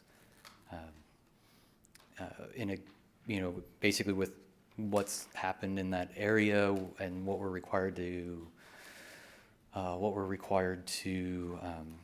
produce, we've provided 25 parking spaces for the 24 bedrooms in the 6-bedroom complex. We've collected all of our rainwater system, or not all of our rainwater, but we've collected rainwater in underground cisterns, and we've tried to provide a complementary type design for that area. That's kind of what I have here. Thank you. Are there any questions from council regarding this item? It's because it's Councilmember Hall. Okay. I think I do have some with our planning director, Ms. Hudson. And just to kind of tee this up, this is, I believe might be the first time that we've had a request to, for a special use permit to have 4 bedrooms or more, and this is a result of a pretty broad amendment package that was brought before council in 2019. So just to give you a bit of background, the address is on 430 South James Garner, and that's in what's called the urban general frontage, building form standard area, and it's intended to have multi-story buildings with 3 or more dwelling units within a single structure and/or mixed use placed directly at the sidewalk. Uses can range from commercial to residential, municipal to retail, and restaurants, or a combination of all of the above. This designation in Center City Form-Based Code is the most intense use of Center City, with significant pedestrian traffic along these blocks. It can be a minimum of 2 stories, a maximum of 5 stories south of Eufaula, and the ground story can be residential or commercial. And that just kind of gives you a little sense of what we're talking about tonight. So for Ms. Hudson, is this proposal in compliance with the requirements for the urban general building form standards, with the exception of what the applicant is coming forward with tonight for special use for 4 bedrooms or more? That's correct. This application has already gone to the DRT and has been reviewed by staff and has received the approval from DRT. Okay. And as the DRT reviews floor plans and site plans and just the general design for the project, as submitted, do these floor plans for this project contain any spaces other than identified bedrooms that would be vulnerable to unauthorized occupant use or conversions such as studies, offices, sitting rooms, game rooms? In other words, is there any unaccounted space on the floor plans that could be used as a bedroom after the occupancy permit has been approved for more than 4 bedrooms? Councilmember No, on page 31-5 of the agenda, you can see the floor layout there. There is a rooftop patio area, but that's, obviously it's open area. So the request for 4 bedrooms, that's solid? Yes. Okay. Did the development review team identify any issues that have not been addressed other than the need to request this special use? I don't believe so. I believe, and I might need to refer to the applicant, but I believe they came to DRT first, and then they came back to DRT to get some things settled, and they have been approved. So it's all been resolved? Right. Yeah. Okay. So is this project compatible with the existing uses or the permitted uses that are directly to the north and the south and for the entire block along James Garner between Apache and Sims? Yes, the area to the north is, I believe, our first Center City project, which is, I call it Garner Crossing. Mm-hmm. Sure. And then the building to the south came forward a couple years later and is that one came forward as a CCPUD for a retail space on the bottom, and then there's 3 units on the top. Is there 3? Okay, sorry. So yes, 3. This infill project is compatible with the uses on either side right now? Yes. Yeah, okay. So Mr. Petronelli mentioned that he's providing 1 parking space per bedroom for all units. And so by providing a parking space per bedroom on this property, does this meet the expectation for safety and pedestrian circulation? Yes, he's got 25 spaces on here. Okay. With the ad hoc committee recommendations that were approved by the City Council in July of 2019, is this applicant required to build the ground floor to commercial standards? That's correct. Okay, thank you. Appreciate it. You done with me? Okay. So, Mr. Petronelli, let's talk about your project. Okay. So, this is a 6-unit townhouse apartment building. With each unit, you're requesting to have 4 bedrooms in each unit. Yes, ma'am. Okay. So the staff report states that there's currently a temporary parking lot that's constructed on this part of this parcel. It doesn't cover the entire parcel, but just a portion of it. So how many spaces are there right now? I think there's 18 spaces on that parking lot. Okay, and who's currently using this parking lot? A number of different tenants from some of my properties and some of my adjacent properties. That Was it your intention that this parking lot ought to be temporary in nature from the beginning? yes, and when we brought it through the original DRT and even through the building permit for it, there are certain things that we left out just because it was a temporary. Okay, so if this special use is approved, where are these people going to park? We have lease spaces with the rail house. Okay. As well as we are in the process of designing inset parking around on Sim Street and Eufaula Street. The Sim Street parking was just approved, one bank of parking spaces for 5, and then we have 2 more that we're submitting each for 5 more. So we have a total of 15 spaces there and 16 spaces that we've provided at the rail house. So since this was a temporary parking lot, you are making arrangements to provide parking for your tenants that are currently using it? Yes, ma'am. Okay. So this is an infill project. It's in between a corner project that you also developed, and there's a building to the north that's also another project that you developed in the area. So how many bedrooms per unit are there on the building to the south? To the south, there are 3 units. 2 of them have 5 bedrooms, and 1 of them has 4. Okay. And how many bedrooms per unit are there on the building to the north? It is 6 bedrooms. Okay. And you're proposing 4 here? Yes, ma'am. Okay. So we talked a little bit about one of the amendments that was included in 2019 was to provide for some flexibility in the urban general frontage to have mixed use down the road. And so I understand that you are building to commercial construction standards on that first floor. So how do you envision what the flexibility of doing that might provide for you in the future with this property? So one of the things that I see happening over the next few years, and I talked about this a little bit during the Planning Commission, and so I think that as James Gardner Avenue is transformed, some of the retail space and the office space that we see downtown right now on Main Street is going to funnel down that road. I think that was the intent of form-based code. And I think that there's a spot here where these 6 units, in addition to the 6 units, I have 2 garages. And so what we're seeing, what we're hoping and thinking what will happen in the next few years, maybe optimistically in the next few years, but that the first floor spaces that front James Gardner will end up turning into retail space, our office space, and that those front units will turn into 2-bedroom work, live, or 2-bedroom units with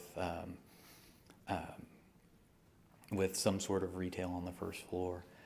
The project just to the south that I originally did with the CCPUD, the first floor sat vacant for about 1.5 years, almost 2 years now, and we just received a tenant who we actually just got in there a couple weeks ago, and they're a small firm out of Norman, Oklahoma, but they have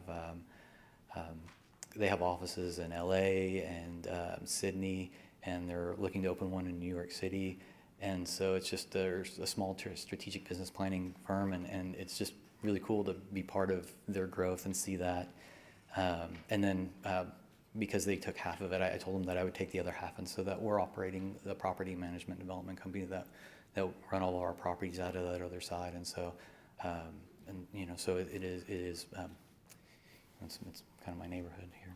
So I think that when we passed that CCPUD for that corner project, everyone was a little more optimistic about what might possibly be able to go in there. And I think we've learned, especially after surviving a pandemic, that was a little harder to accomplish than we had imagined. And I think that's one of the reasons why we've treated this particular building form standard to provide some flexibility to move back and forth between mixed use and residential. And it sounds like you're continuing to plan for that evolution should the market forces be present in the future. Yes, yes, we've accounted for the fire suppression design, fire alarm design, our structural systems, our unit separations when you separate between different unit types. And so if you have residential above mercantile or mercantile next to office, you have to have different fire separations. And so what we've done is we've just accounted for the worst case scenario in that way, and that's mercantile to residential. And so we've accounted for 2-hour separations in those regards from our neighbors and from the surrounding spots. And it's been a challenge, but it's I don't know. I'm kind of a nerd when it comes to that sort of thing, so I just like kind of finding the solution to those. Yeah. So, whenever we talk about Ward 4 or Core Norman and our aging infrastructure, that stormwater is always going to be the part of the conversation. And really one of the only effective ways that we have to deal with any of this right now is parcel by parcel. So I know you have a stormwater mitigation that you're planning for this property. So could you share that plan with us and how you're planning to address that? Sure. So a couple of years ago, when the last revision to the form-based code was developed, there was opportunity in design to increase your density on your site if you provided some sort of stormwater mitigation. And in doing that, the civil engineer that I work with works closely with the Public Works Department, Todd McClellan, Scott Sturts, and they came up with a plan that worked on a couple of properties down the road where we collect our roof rainwater underground in these long troughs that are filled with perforated piping of certain size, and then different size aggregate, and then we wrap in a filter fabric, and so they're able to calculate just how much water they'll be able to collect in those. And what we do is we run them down the sides of our properties, and as that roof water is collected, it fills those cisterns, and then if it fills and overflows, then we have small pop-up heads just at the back of our property, and those will discharge into the alley. And if not, then it discharges on site. And one of the things and one of the terms that the Public Works staff has talked to me about was really this term called the first flush, and it's that first initial downpour of rain, that first inch, the thing that happens in the first hour, because that's what overloads the stormwater, the existing stormwater infrastructure, whether it's the streams or the rivers or just the piping that's in place. And so what my engineers, I say we because I'm of course taking credit for it because I have no business taking credit for it, but what we've done is try to calculate collecting that first flush. And the two areas we've done it, it's required in the blue area, it's required in pink, and I think also maybe in yellow. I've not done any projects in yellow, but it's not required in the orange area or the red area, and that part of the site's not required. But I did a project last year on Manette that was in orange, and we did it on that one as well. And we're doing it on this one as well. Just it's good practice. If I could go back to some of the last ones that I did before this was required, I'd do it as well. To me, there's a cost to it, but it's an inexpensive way to be a good neighbor, to try to help mitigate a problem. I don't know. Yeah, so I just wanted to make sure that we had an opportunity to understand that, and that you are correct when you say we instituted or we amended the other residential areas. We love to call them by the color. I know. Blue and small townhouse and apartment and duplex and single-family homes. And so we have a higher standard for stormwater mitigation for those other areas, but what you're doing is actually not required for the urban general frontage. That's correct, yeah. But you're doing it anyway? Yes, ma'am. Okay, great. So, I mentioned before that there's some flexibility in height on this particular block that fronts James Garner. So you're choosing to build 3 stories, but you could build up to 5 within the code. Yes. Yeah. And so if you did that, how many additional units could you add and how many additional bedrooms could you add? So if we wanted to max out this site with what's allowed in the code and not come before you today, I could put 20 units on this site with a total of 60 beds. And I'd be required 25 parking spaces, the same amount that I have right now. Mm-hmm. Yeah. Go ahead. So essentially my site plan wouldn't change, except that my bed count would go up and my unit count would go up. Yeah. So to meet the minimum building form standards, you could have chosen to build higher and even more intense density on this property without ever coming before council. Yes, ma'am. So you're asking for a lower number of additional bedrooms beyond what you could be requesting with special use. Yes, ma'am. So one of my chief concerns with form-based code is that 4 years in, we're still seeing a single housing type with a high bedroom count per unit. You are choosing with this project to actually not go as high or add as many bedrooms. Why did you decide to do that? So personally, so selfishly, I am deficient in 4-bedroom units, and I see a need for that I could fill. But I also feel strongly about the fact that I think that this is a responsible design for this infill project. I don't see the need for 6-bed units that on this tract.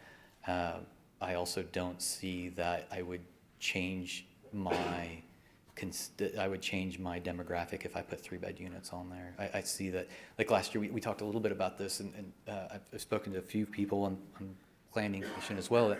And I brought this up there. I feel that last year I developed 5 2-bed units and 15 3-bed units. And they're in the small apartment style building, and we call them the brownstones because they look a lot more traditional than what we've done in some other areas. And we do get calls on them from different demographics of people looking for apartments, but at the end of the day, most of them that are not students turn them down just because they're in a building with other students. And so a lot of this, I believe, is because of just the sheer demographic of the location right now. When I was in school, it was Lindsay Street. You know, I wanted to live on Lindsay Street. All the cool kids live on Lindsay Street. I ended up living in one of the houses that's been torn down, my wife as well. And so right now, I think that's where we are in this area. But I also, like I said earlier, I see that changing. I really think that this is going to be, once Sims, Apache, James Garner becomes a lot more multimodal, I really see what's happening on Main Street and Gray Street coming down James Garner, and this being an area where more different demographics of tenant and of neighbor, live together. So I think that there's a nice conversion on these from 4-bed to 2-bed in the front, 4-bed to 4-bed probably staying in the back, or 3-bed, with first floor, ground floor units becoming retail or office space. So since you have already been through the development review team process, and if I recall correctly, you decided, you actually went twice because you made some significant changes in your proposal when you decided to move forward. I am assuming at this point that those plans are pretty well developed? Yes. Yeah. Yes, we are, yeah. Okay, so do you think that your proposal is going to rely or anticipate requesting any administrative adjustments, or do you feel like it's fully fleshed out at this point? I feel good about it. I mean, the only thing, and this kind of goes back to Jane, the only thing I think I haven't completely worked out is sanitation, and I think we're there. They wanted us to put a dumpster to kind of collect some of these, so it's a little easier instead of all the poly carts. Yeah. And so there's some overhead power lines, but they feel comfortable with a spot in between this one and one of and that James Gardner crossing just north of there. There's a small spot where they can pull in, grab the dumpster, pull back, and then lift. And I think that's the only thing that we haven't just engineered, but Okay. yeah. That was actually my last question, is how you were going to accommodate the Yeah, trash needs for a You know, complex it's a little that more, size. it's weird. The poly carts are a little bit harder for us, but my staff, we move them out every Tuesday evening and move them back in Wednesday after they're pulled. The thing that I like about them is kind of feel like a dad sometimes to more than my 3 children, because, you know, we'll move them kind of next to the side doors and make sure all the trash is picked up. And my staff and I, we pick up our grounds a couple times a week. And so it helps us to have those poly carts in some other areas, because it's easier for us to pick them up. But I understand that sanitation, it's a lot easier for them to be able to have one dumpster. But yeah, that's Okay. Thank you. You're That's welcome. all the questions I have. I'll make sure my colleagues have time to ask questions, and I'll save my other comments for my final comments. Thank you, Councilmember. Councilmember Holman. Thank you. Councilmember Hall, I think I was going to ask some questions about stormwater, and she got them. So just for clarity to this building, it's not going to connect to the existing structures that are that are next to it, right? Right. It's not a wall to wall. No, so when those were built, they still had the required 5-foot setback on each side, and this one will go property line to property line, and so we will have small. Yeah. Okay, there'll be space between those still. Okay. Yes. And I think, yeah, my questions were all about stormwater, really. So I would say the brownstone you follow is probably my favorite city development so far. We hear that a lot, and go ahead. I'm sorry. No, go ahead. I actually had tried to replicate that one on this property, and it wasn't the right. I had a conversation with Lee, and when I did the whole frontage, it needed to be just a little bit different. But I agree. I like that one off you follow. Okay, and that's all the questions I have right now. Thanks. Thank you. Thank you, Councilmember. Councilmember Peacock. Did I hear you correctly say that you're going to have a 2-hour fire separation between your building and the adjacent properties? Yes, sir. Seeing no other, Councilmember Patron. I was just going to suggest that you take a look, assuming this passes tonight, at the visitability ordinance that is in the consent agenda items, and hopefully some of the units could be visitability friendly. Yes, I saw that, and it was funny. My colleague Weston and I were looking at that. Everything that we've done on our, especially on the brownstone ones, all of our first floor units are ADA Type B accessible, and so I need to check and see how the Type B unit differs from the visitable one. But I think the Type B might be more restrictive. Okay, so I saw that. I was like, that's nice. Well, I would just encourage that you take advantage of some of the opportunities that the city is offering. Thank and the HERS as well. Thank you. This is an opportunity for members of the public to make comments regarding this item. Are there any public comments? They've actually signed up. Stephen Ellis?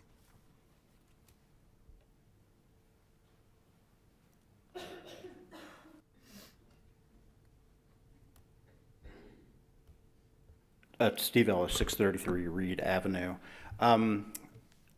In a way, I think that this is probably one of the best ways that we could probably euthanize the basic point of the Center City discussion, and maybe that's what the point of it is supposed to be. I mean, it really seems like what we're saying is that we think that the market requirements for building in these areas are going to be superseding sort of what we were hoping to accomplish. I mean, I think that was part of the back and forth between Councilmember Hall and the applicant.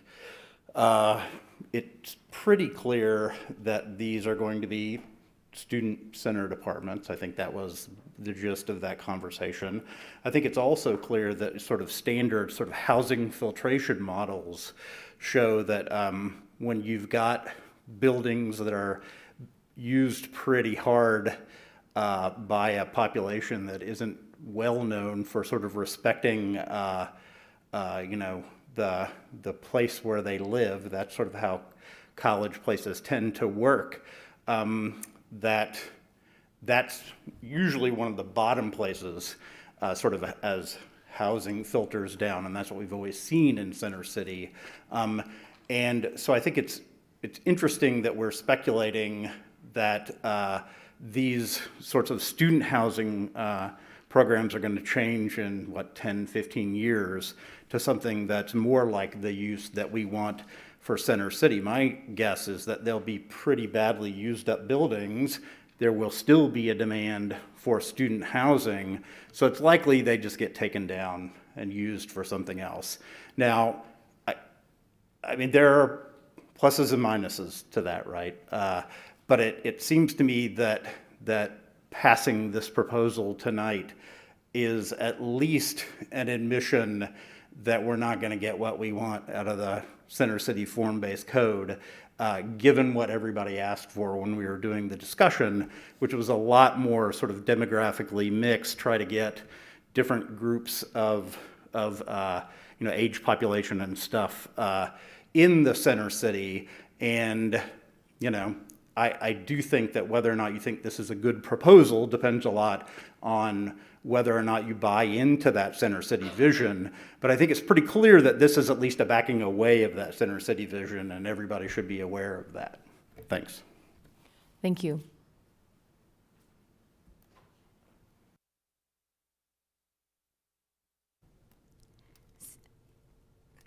Sorry, Cindy Rogers.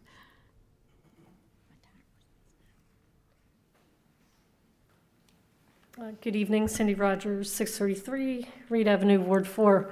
So this is a very interesting proposal. I was on the Center City Steering Committee where there was lots of push and pull and lots of visions about what we want. And I think this project has the potential of possibly morphing into what we want with no promises. Because, as my partner mentioned, it seems like, the realities of the market driving what we get. My one caution, I want to thank Councilmember Hall for her questions.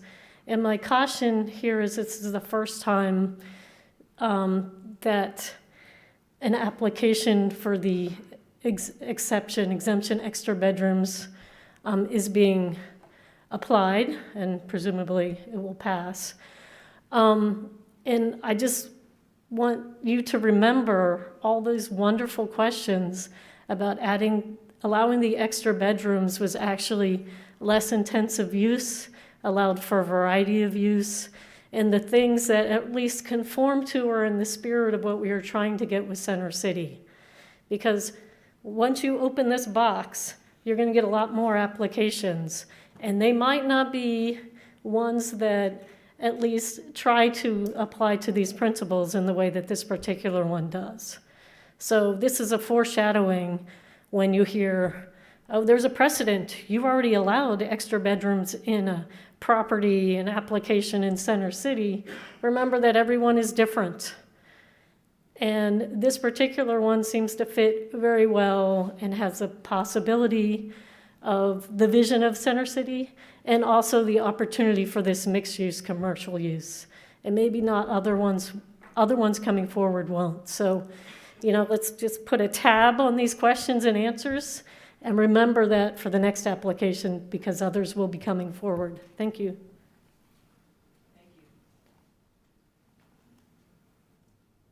Thank you. Are there any final comments from council regarding this item? Councilmember Hall. Yes, but I do have a question for Ms. Walker. I am really evaluating this particular request for special use on the merits of this particular site, this particular project, taking into consideration how the applicant is making decisions that fit into this infill project. He's not necessarily building to the maximum potential that he could. And so am I evaluating this correctly, that each project that might come forward requesting special use can be considered on a case-by-case basis? Yes, thank you for that question. Yes, absolutely. Every zoning application you get should be determined on a case-by-case basis, but in particular, special uses have very specific factors that are to be considered, both in the zoning ordinance and then even more specifically in the Center City zoning ordinance. And so each of those considerations are appropriate to consider separately and uniquely with each application. And I can see through your questions that you are looking at those items, both in the zoning ordinance and in the Center City ordinance. Okay, thank you. So my final comments, based on, what we heard from Mr. Petronelli and what he's bringing forward, it's compatible with the existing uses to the north and the south.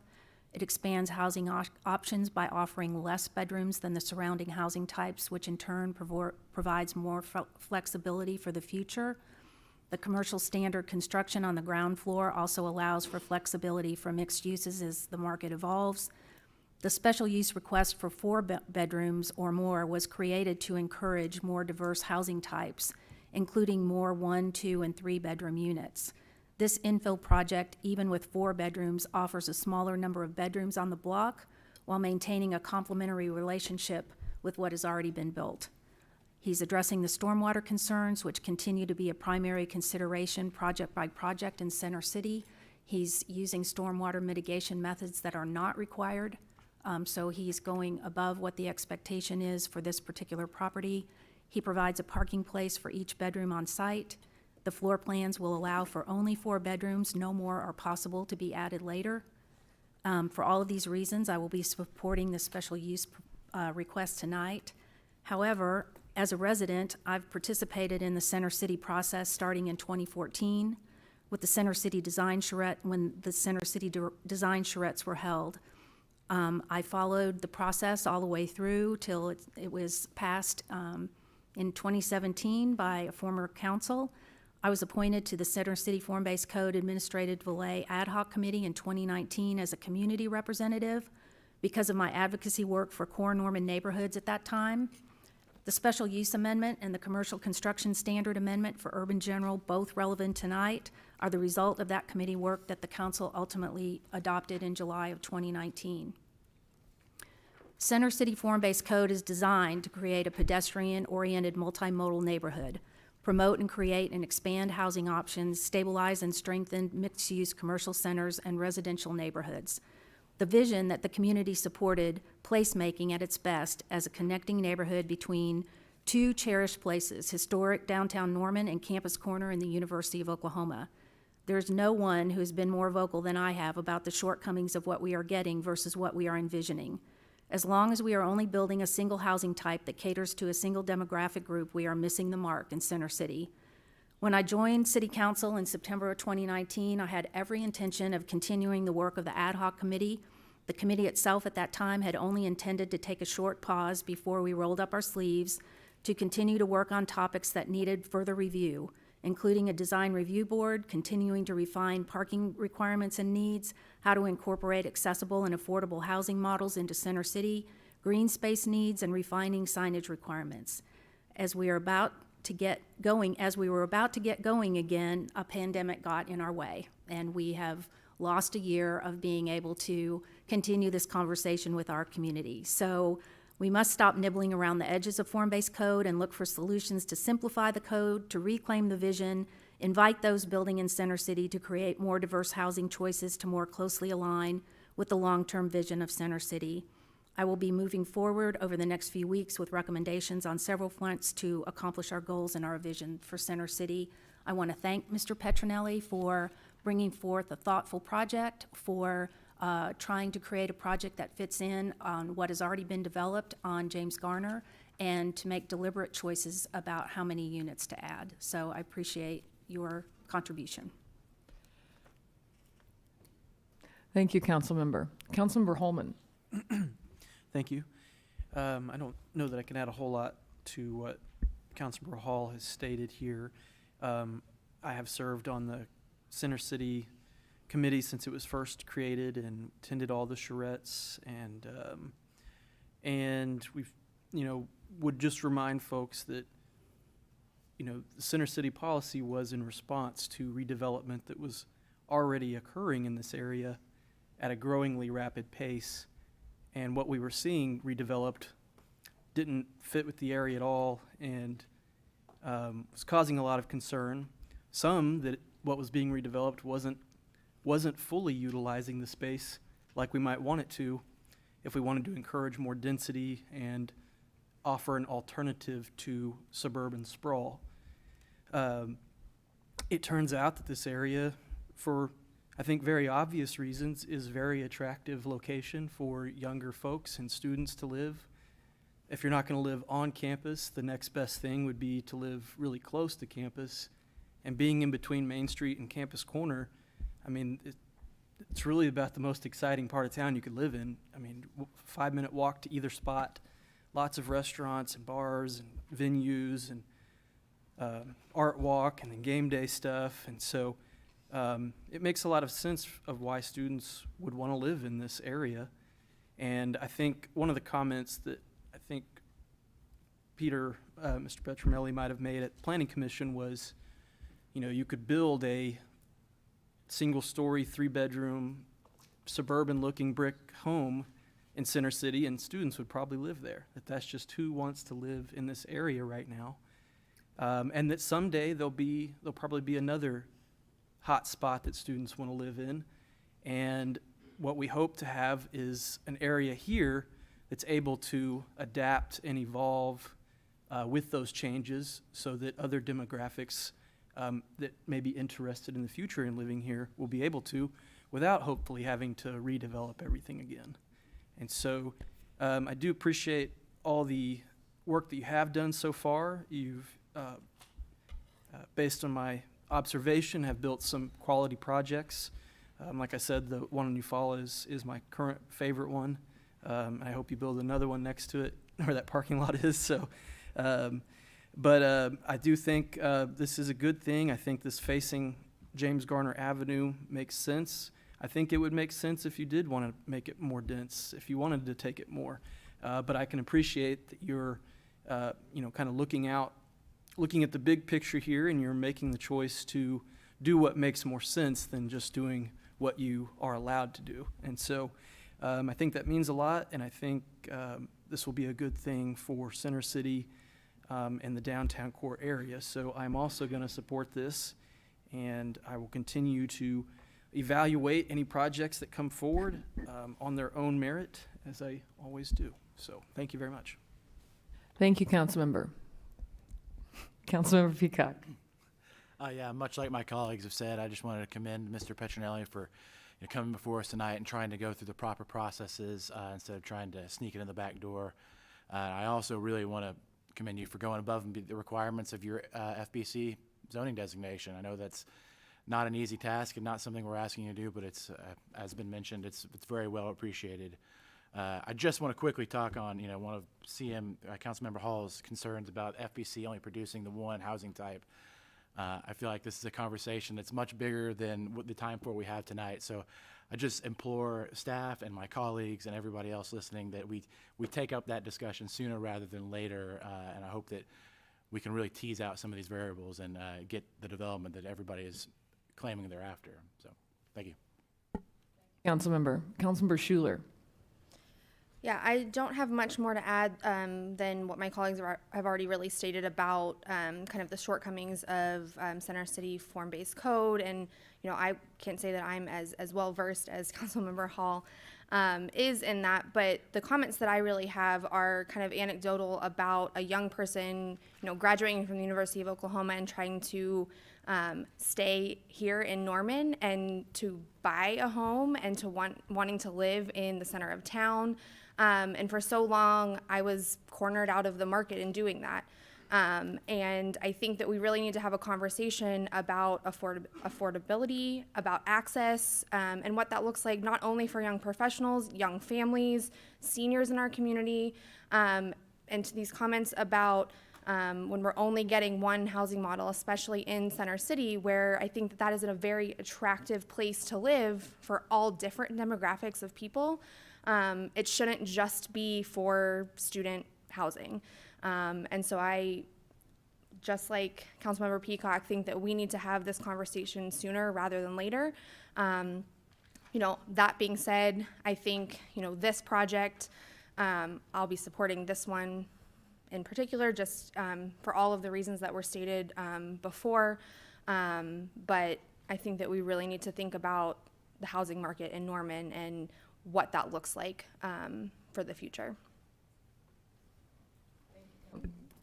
Thank you, Councilmember. And I do want to emphasize that the retreat is coming up, and I have no doubt on my mind that Center City Form-Based Code will be brought up along with affordable housing in our community. Because if we don't take it up, it is definitely a missed opportunity as we reimagine what our community can be post-COVID. I will also mention that just because I vote yes tonight doesn't mean I will vote yes on other ones. The fact that this one is in between two other similar housing that likely have students in it, I can assure you, nobody wants to live in that besides other students.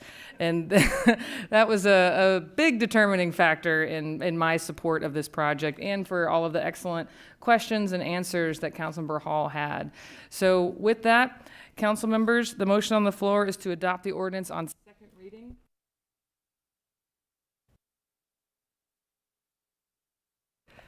It's a touchy button. You may cast your votes.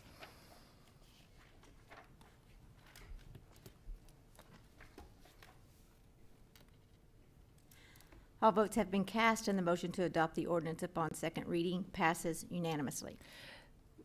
We got one more. Thank you. I'll now entertain a motion to adopt or reject the ordinance on final reading. So moved. Second. Thank you. The motion on the floor is to adopt the ordinance on final reading. Council members, you may cast your votes.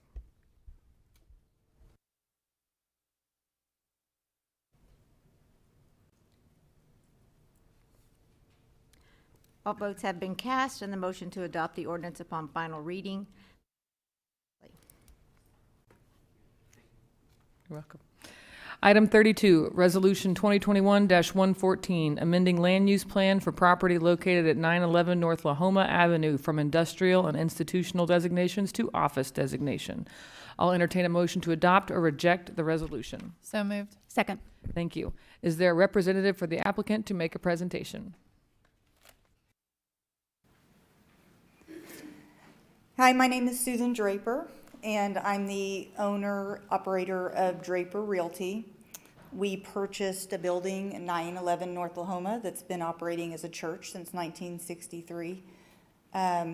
Currently, I'm number 32 and number 33 on the docket. Can I speak to both at the same time?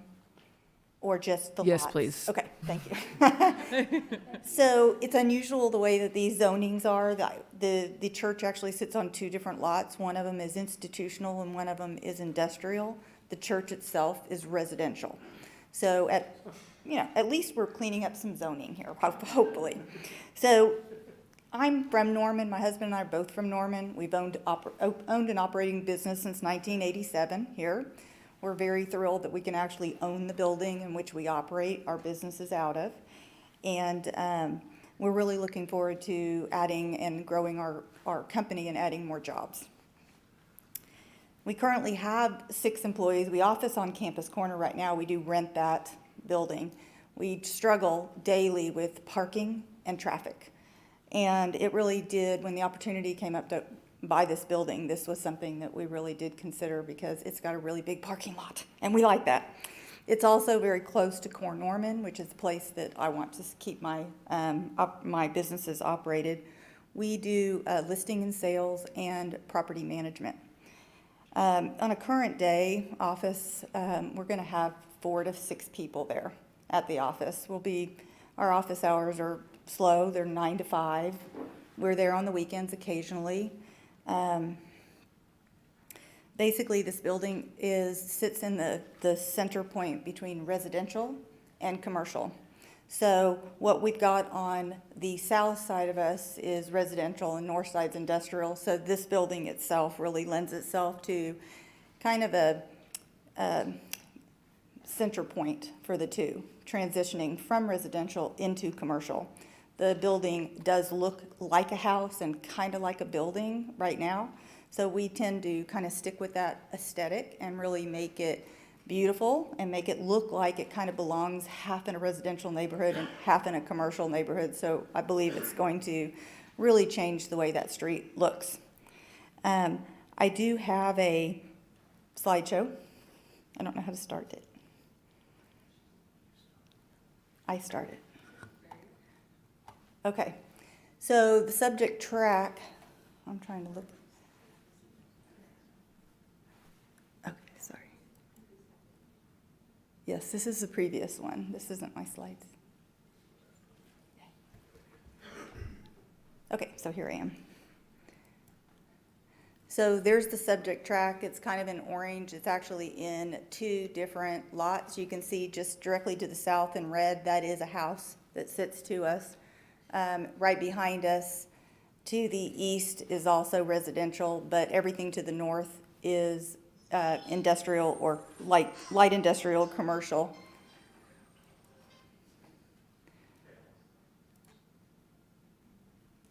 Okay, so this is an aerial shot of the building that we're talking about. You can see Lahoma. So you can see that we are to the south, we've got residential. In our backyard, we've got residential. Across the street, it's half and half. And then as we go north, we're all industrial. You can also see that the setbacks in the yard on the building, they do buffer the building from any kind of residential neighborhoods as well. The parking lot is on the north, and that butts up straight to another industrial property. And they have called me, and they're thrilled that we're moving into there, hopefully, because parking really was a problem for them on that street. The church was really busy. They didn't really have enough parking spots inside there to satisfy the members of the church. And so I believe that they've been struggling a little bit with some parking issues right there. That's the front of the building. As you can see, it's not particularly aesthetically pleasing, but I definitely plan to change that. This is looking north. You can see the Southwestern Bell directly to the north. These are all industrial. So when you're standing in front, in the middle of the street, and you're looking north, that is what you see. It is all industrial. If you're looking towards the south, that cute building with the green garage door is a residential house. There is a space between the two of us. This is directly across the street, so it is somewhat, if you look a little bit, one direction you're in industrial, this view doesn't really show the other one. There's a house that actually sits on acres right there. So today I am asking for you guys to consider rezoning the lot and the property all into an office in O1 zoning from all 3 of these zonings that it currently sits in. Thank you. So, anybody have any questions? Councilmember Peacock. Thank you. Do you have any plans to increase the parking lot or any of the impervious surfaces on the site? I really don't. It's more than enough for what we need, and we will ever need, probably. Thank you. Thank you. Councilmember Holman. Thank you. Will you be making improvements to the driveway and to the parking lot and to the fencing around the property? We don't have any current plans on doing anything to the approach or the parking. It does look really bad from the aerial site. It's not as bad. I think that it looks a lot worse from the aerial because it's just been vacant for a while and a lot of grass is growing in. Really not going to do much. We're going to create a very small outdoor office space. And so we are going to fence in a small area of that so that we can work outside with fresh air and really still have the ability to still be closed in and separated from everybody as well. Okay. That's all the questions I have. Thank you. Thank you. Councilmember Hall. I just wanted to thank you. This is a Ward 4 project, and you did a really nice job of painting the picture. I took a ride over there to, take a look, and I think we really should say thank you for cleaning up the zoning on this particular parcel because it's just an odd little building, and it's a perfect transition from the residential neighborhood. If you noticed with the the only single family home that's actually on that block, The garage is adjacent to your building, so there's another kind of natural barrier there with, you know, the use that it has now, and I think this is going to be a much less intense use. And then when you really get the full picture of all the industrial parcels that surround you, you know, you're going to spruce up the neighborhood considerably. So thank you for, you know, doing a nice job of painting the picture of what you're going to do. Thank you. Thank you. This is an opportunity for members of the public to make comments regarding this item. I'm under the impression we have no public comments. Are there any final comments from council regarding this item? Seeing none, the motion on the floor is to adopt the ordinance on second reading. Council members, you may cast your votes.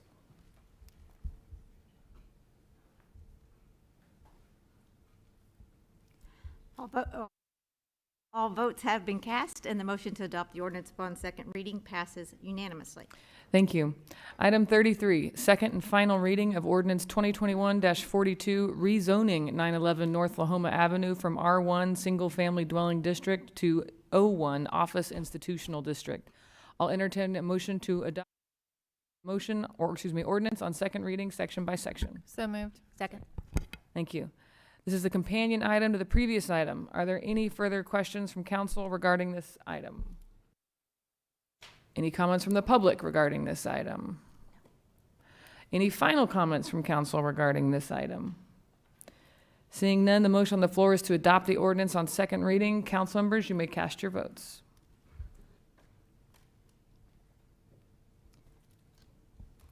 All votes have been cast. The ordinance upon second reading passes unanimously. Thank you.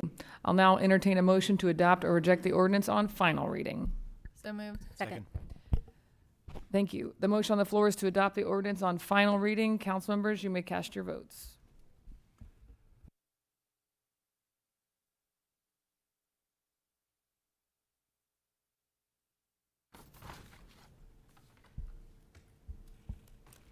All votes have been to adopt the ordinance upon final reading passes unanimously.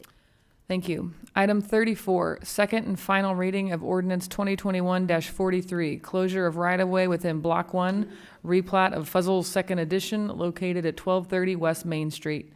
I'll entertain a motion to adopt or reject the ordinance on second readings. So moved. Second.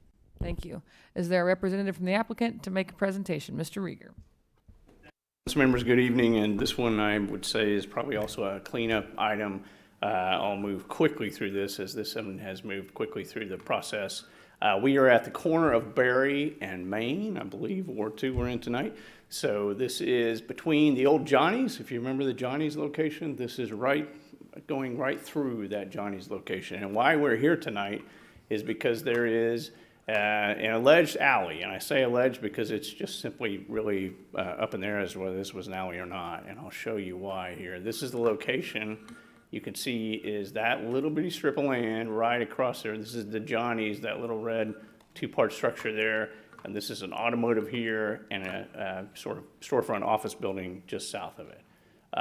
This probably is the best image to show you why we don't know whether this was an alley or not, because if you look on the left side of this screen where Johnny's was, there's a dumpster built across it, there's a curb line built across it, there's a lot of stuff built across what is, some say an alley, some say not. So previously, in years past, this was a dispute that Johnny's wanted that to be an alley on the right side because they wanted to leave their property, but they did not recognize it as an alley on the left side. What has happened, the reason we're here tonight, is the property on the left, the Johnny's, is in process of being sold. The title company and the lender wants this cleaned up. They don't want a loan on the property when there's still a dispute as to whether that is an alley going across there or not. So for the first time, Johnny's used to want it to be an alley.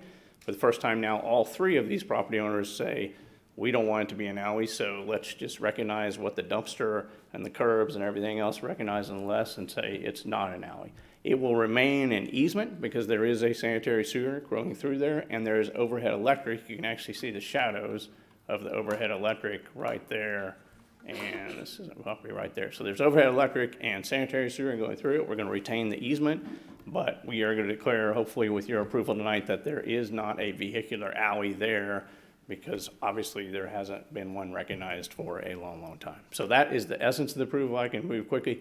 There was one letter that got sent in protesting the use. It was a very different letter, one I've never seen, that was basically saying there was an LLC bust that needed to be resolved, and we certainly will make sure that happens. These are simply the same slides, more or less. So this went through Planning Commission, unanimous approval. Staff, I believe, recommends approval. Some other comments supporting it as well. And so with that, I'll be that brief, and I'm happy to answer any questions that you have. Thank you very much. Thank you. Councilmember Patron. Thank you for your brevity. That was very good. I was impressed, actually. You gave us Thank all you. the important information. Well, not impressive. Thank you. Okay, so my first thing I'd like to say is we're really excited to have that building, someone to live in it or have a business out of it again, because it's kind of really gotten dilapidated out there. And so, Appreciate that. And I think you will like the user that's coming in. It will be good. great. So is this purely just a title insurance issue? Lender as well. Typically lenders on commercial properties want these kind of issues cleaned up. They don't want a loan and then loan into what is a legal dispute as to whether there's an alley, not an alley, Sure. things of that nature. So the first part of this, there's still ingress, egress, from Berry Road, and then out, goes through this kind of portion of the parking lot out to Gatewood. So I agree with you that it's not straight, a perpendicular line anymore, but it does still function as ingress, egress. So is that going to be closed entirely? The public access, so this is a public, the request before you is to close the public alley. As to what the private property owners do as to access points, you still have consideration if they ever replat or rezone as to access points into the streets. There is no proposal that I'm aware of to change those access points at this time. Does that make sense? I don't want to confuse you with the Yes, answer. I believe so. So you're saying if something comes before us for whoever's going to inhabit the next building, that in order to close those, it would have to come before council. To move, yeah, I think I'm saying the same thing. Close meaning no more access. To move that access point on the left, for instance, let's take that one on the left. If I can get this pointer to work. There we go, right there on the left. To move that access point at any point on a public street, we would have to come back in for approval through basically a plat revision to do that. Within the property, it's a building permit review, which doesn't come in front of you. Building permit review is planning department. Mr. Christian, who was here tonight for 25 years, congratulations to him. He is the steward of that, and he would determine within the site, if we were to, again, move that curb cut, that would go through Public Works Department and a platting revision as to the location. I think that answers my question, but this auto body shop or oil change, I think is what it is, Yes. they're supportive of this as well. Yes, all three. So the three property owners that came together was the Johnny's, the Corner, which is, I believe, your Masters Tune-Up, I believe, or something. The property owner is a different name. That's a tenant. And then the property owner to the lower right, which is a person that owns the strip center, is an office. And they all three came together on this. Whereas before, in all candor, Johnny's was saying it was an alley. The others were saying, well, it's not. County assessor, for instance, has not recognized it as an alley. County assessor, for instance, if it's a public alley, it would not be taxed. If you go into the county assessor system and click on a public alley, such as in where we're standing, downtown Norman, that strip is not taxed. If you go into county assessor on that side on the right and click on that, it is taxed as part of the corner parcel. So to show you how confusing this site has been, on the left, county assessor has somewhat recognized that as an alley. The site plan does not recognize it as an alley. On the right, the site plan shows an alley and the county assessor doesn't recognize it as an alley. So it is that confusing. Clear as mud. Yeah. Thank you. And that's why a lender wants this cleared up. Thank you, Councilmember. Councilmember Foreman. Hi, Sean. I just have one quick question. So right here where that dumpster is, if we close this off, is that going to interfere with their trash service, dumpster trucks getting into there or anything? Are they going to relocate it? No, although I don't know the answer to your question as to the site plan, the building permit review again. Building permit review would include location of a dumpster, and sanitation department actually reviews that upon a building permit review.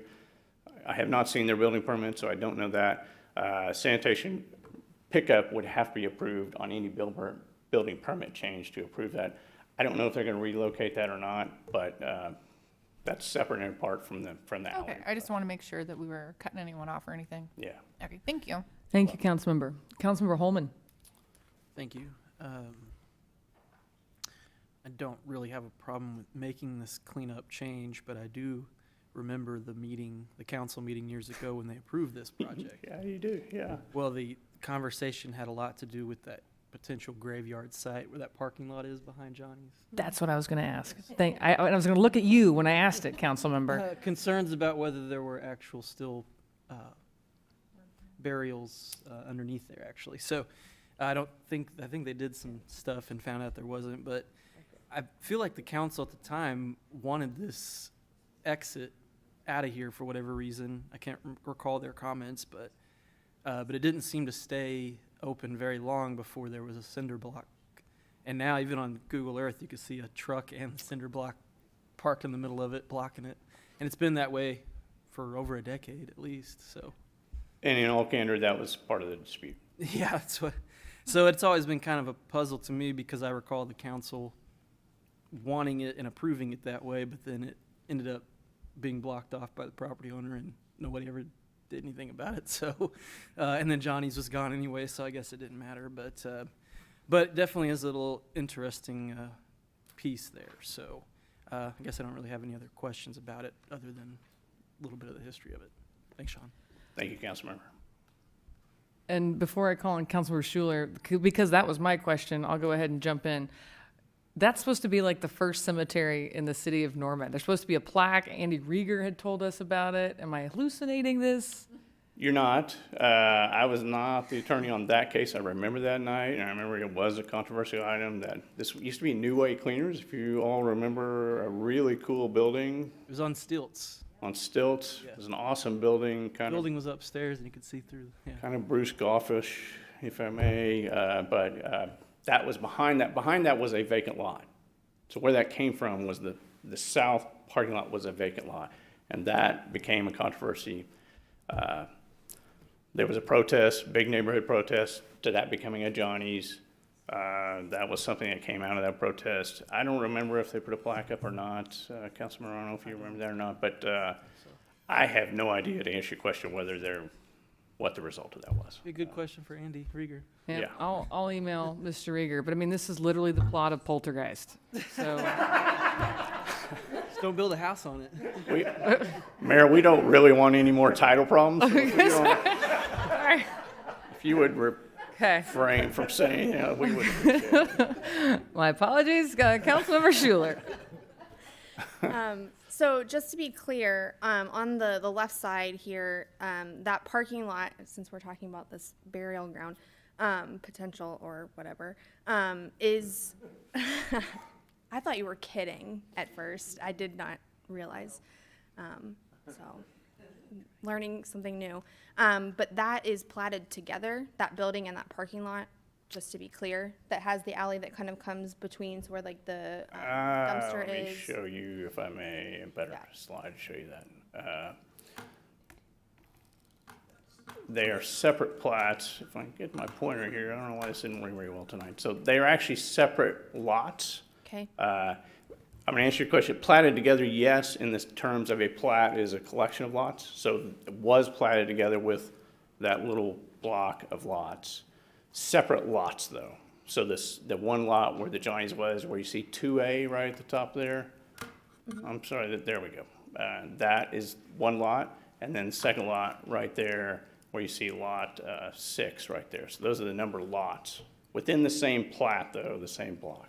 Does that answer your question? Yes. So is there any, potential down the road for something else to go into that parking lot? So for those two lots to be split at any point, that would create the need of having an alleyway or some kind of access point within this. Yeah, so they have one access point on the lot. I don't believe there would be a way you would do that other than a replat. And I would have to go, it's a more complex question than I know the answer to, because we would have to look at lot 6 on the plat that got approved with the site plan that got approved, and I don't know whether that had an access point or not. I'm deferring over to Mr. O'Leary. I don't know if we know. And please correct me if I'm wrong on any of this answer, but if the original plat showed an access point on lot 6, then I would think that applicant would have a right to put an access point into lot 6. I don't know if it does or not. So it was developed with just one access point, that one on the left, and that's all that's proposed. We're not proposing anything different than that. Sure. I just was, trying to think of scenarios like, obviously this is, cleanup. We have the 3 property owners that are in support of this. It's, obviously clear as mud, as we've stated before, but trying to think of, are there any reasons to not move forward with doing this? And maybe this is something staff could answer. I would answer that by saying, I would say no, there's no reason. Well, I knew what your answer was going to be. Thank you, Mayor and Council. Sean O'Leary, Director of Public Works. We're supporting this completely. Council member would just mention that this was platted in 1949. So for 72 years, we have not known what this 10-foot space was intended to be. It's never been an alley. It will never be an alley in the future. The dedication of utility easement is key to us in this item. Right, and we still keep the easement and all Right, of that. easement so- stays, Yeah. utilities can stay, and that's really what the staff review determined, that we needed, no longer the right-of-way. Perfect. Thank you. Good.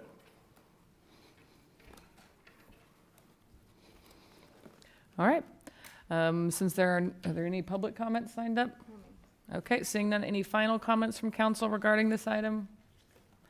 Seeing none, the motion on the floor is to adopt the ordinance on second reading. Council members, you may cast your votes. All votes.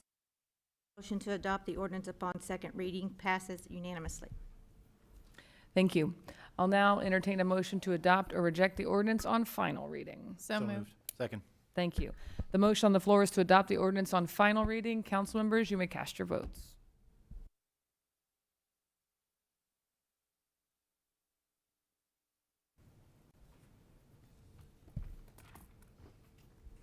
All votes have to adopt the ordinance upon final reading passes unanimously. Thank you. On to item 35, miscellaneous discussion. This is an opportunity for citizens to address City Council. Remarks should be directed to the council as a whole and limited to 3 minutes or less. Madam Clerk, do we have any speakers? Yes, we do, Mayor. Stephen Ellis. Thank you.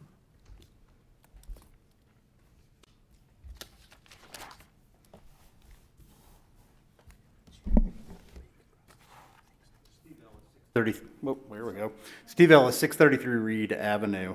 A lot happened tonight, actually. I was surprised. It was supposed to be a sort of a sleepy summer Tuesday. What I mostly wanted to talk about here was the issue regarding our water plan, but now it seems like we have given up on a hunk of our 2060 water master plan now. The 2.1 million gallons per day that was supposed to come from putting the arsenic wells back online is not a majority by any means, but it's a pretty significant hunk of our 2060. Remember, we adopted plan number 14. There were a bunch of portfolio 14. There were a bunch of portfolios, and that was actually a really essential bridge ground for us to get to potable reuse. So I'm really, really interested to hear, what we're going to do to make up for that, given that we're still experiencing increased water demand. And so I'm interested in hearing the new plan, and I'm also interested in hearing, who's going to pay for the new plan, because I think that's the issue that is going to create difficulties when we go forward. I know the city is going to be planning on asking for a water rate increase. And I think it's going to be a pretty hard sell if any of that water rate increase goes to new infrastructure that doesn't serve current users of the water system. Likewise, I was a little surprised that we sort of de facto decided to kick the sort of diverse uses can from the Center City Code sort of down the road during this discussion. I mean, maybe we had de facto already done it and we're just recognizing the reality of that. But continuing to focus on student-centered housing is not easy to get out of. You know that most college towns have a so-called student ghetto, and it's hard to get those areas out of student ghetto for a reason that the mayor mentioned is that a lot of families don't want to live near a lot of college students. So we're sort of cementing that now for the time being. It'll be interesting to see what we can do to push against that. In the last 30 seconds, let me at least say, at least we've got next week when we're going to be talking about the getting rid of the conversion therapy stuff. So I'm looking forward to that. So thanks for that. Clarification, next meeting, not next week. Yeah, no. I got you. That's right.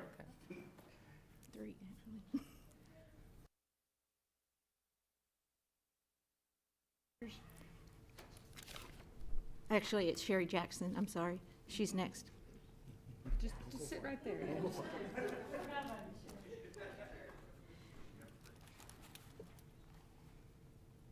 Good evening, Council. I'm Sherry Jackson. I live at 1200 Cadell Lane in Ward 2. Looking forward to getting to know you. I'm also the Executive Director of the Norman Music Festival and of the Depot downtown. I have worked in the arts in Norman for 20 years. I have been a part, I have watched the development and the growth of downtown. And I'm really here today to say, first, yay, we got a results of a study on a transit plan. We are all so unbelievably excited at the thought that there will be multimodal transport in our city coming. We are aware of the Rail Transit Authority, the potential increased Amtrak travel. We're very excited about all of those folks being a part of downtown. I did, and thank you to Sean, who took some time to speak with me this week, and Jason of Parks to let me know about that, because there's a part of that plan that includes potentially creating, making Jones Street the bus transfer station. It just so happened that day, it was the roundtable meeting. I had the opportunity to speak to many of my arts colleagues. And while we all 100% want all of that foot traffic, want all of those folks to be a part of downtown and want to be a part of it, we just wanted to let you know we think there are some discussions to be had before we're all set on sites and routes, because not only is the Depot home to the things the Depot's home to, we are also home to every parade that takes place downtown. That's where all of the floats line up. You know, these are logistical issues that we really look forward to having more conversations with the city to be able to solve. But just wanted to let you know that we are here. We're happy to be a part of that conversation. Our arts ecosystem is a fragile one downtown, and we've been through a really rough year. So we're gonna work really hard to make this all work so that we have increased traffic and walkability downtown, that we are making space, and that we are ready when increased rail travel comes our way, and that we are ready with all the arts activities right there, ready for our new guests. I think that's really all I had to say. Thanks. Thank you. Dr. Rogers? Oh, you were hiding behind her. I was like, where'd she go? My secret. Cindy Rogers, still 633 Reed Avenue. He hasn't kicked me out yet. So tonight was fun. In the back, brought some of our kiddos. I think one of them is going to talk next. And I know earlier tonight you talked about smart water meters. And I know we talked about a project that went above and beyond on stormwater mitigation and management. And honestly, I feel like every project should go above and beyond, particularly when we know flooding is a problem. We should consider a stormwater impact fee, which you could pass administratively. You don't have to ask the voters. Of course, you should get our buy-in. We need to think about water use. So I also I didn't understand that the blending was of existing wells and not bringing on those other wells, because as I've been paying attention to our water needs and our water consumption and the efforts we've taken to lead to conservation and living within our own water resources, I understood that that was part of the long-term plan. I give credit to the water utility department for finding better ways and coming up with better strategies. So I guess I too am interested in knowing what that plan is, if that's all just the reuse and recharge plan. Will we finally, cut the ties with Oklahoma City and buying their expensive water first, which would be what I would promote. But also, we should look at consumption. Last time I looked, so this could be corrected by the water utility folks, I think 20% of our users use 40% of our water. And that's what puts us over the top. That's what kills us on peak days. And it is about balancing out, the even odd consumption such that people know about that. It really can help us not hit those peak days. But we're hitting peak days even on not the worst days of summer because we've outgrown our water resources. So we have to be smarter. So I'm looking forward to all those conversations and a holistic view about how we grow, how we make sure we have enough water. Because if we don't have water, we're not going to grow. Look at cities that have had water challenges. I also worry about all of our water being in the same basin. That's a problem if something goes wrong. Thank you. Thank you.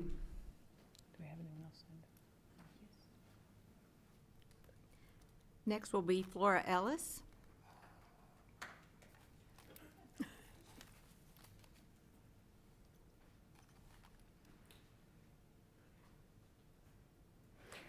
Flora Ellis, 633 Reed Avenue, the same as the two troublemakers in the back. I'm here to speak to you guys about the consent docket item number 10, which we'll be voting on the next meeting. I know this is a very controversial topic, especially in Oklahoma, but the LGBTQ plus youth in our community urge you to pass this prohibition of conversion therapy being used on minors. My friends and I are in our pride outfits to support this passing. It is clear that this practice is outdated and wrong when we consider the fact that if minors cannot legally consent to sexual activities, then it is clear that they cannot consent to therapy that attempts to alter their minds and preferences relating to that same sexual activity. These children are currently being pushed into these therapies by their parents, most often in spite of their own wishes. And adding this section 7-111, prohibiting the practice of conversion therapy with a minor, would show the youth of your community that you are supporting of them, and this would gain further acceptance for the LGBTQ plus community in Norman, and in my opinion would be the best way to celebrate Pride. Thank you. Thank you.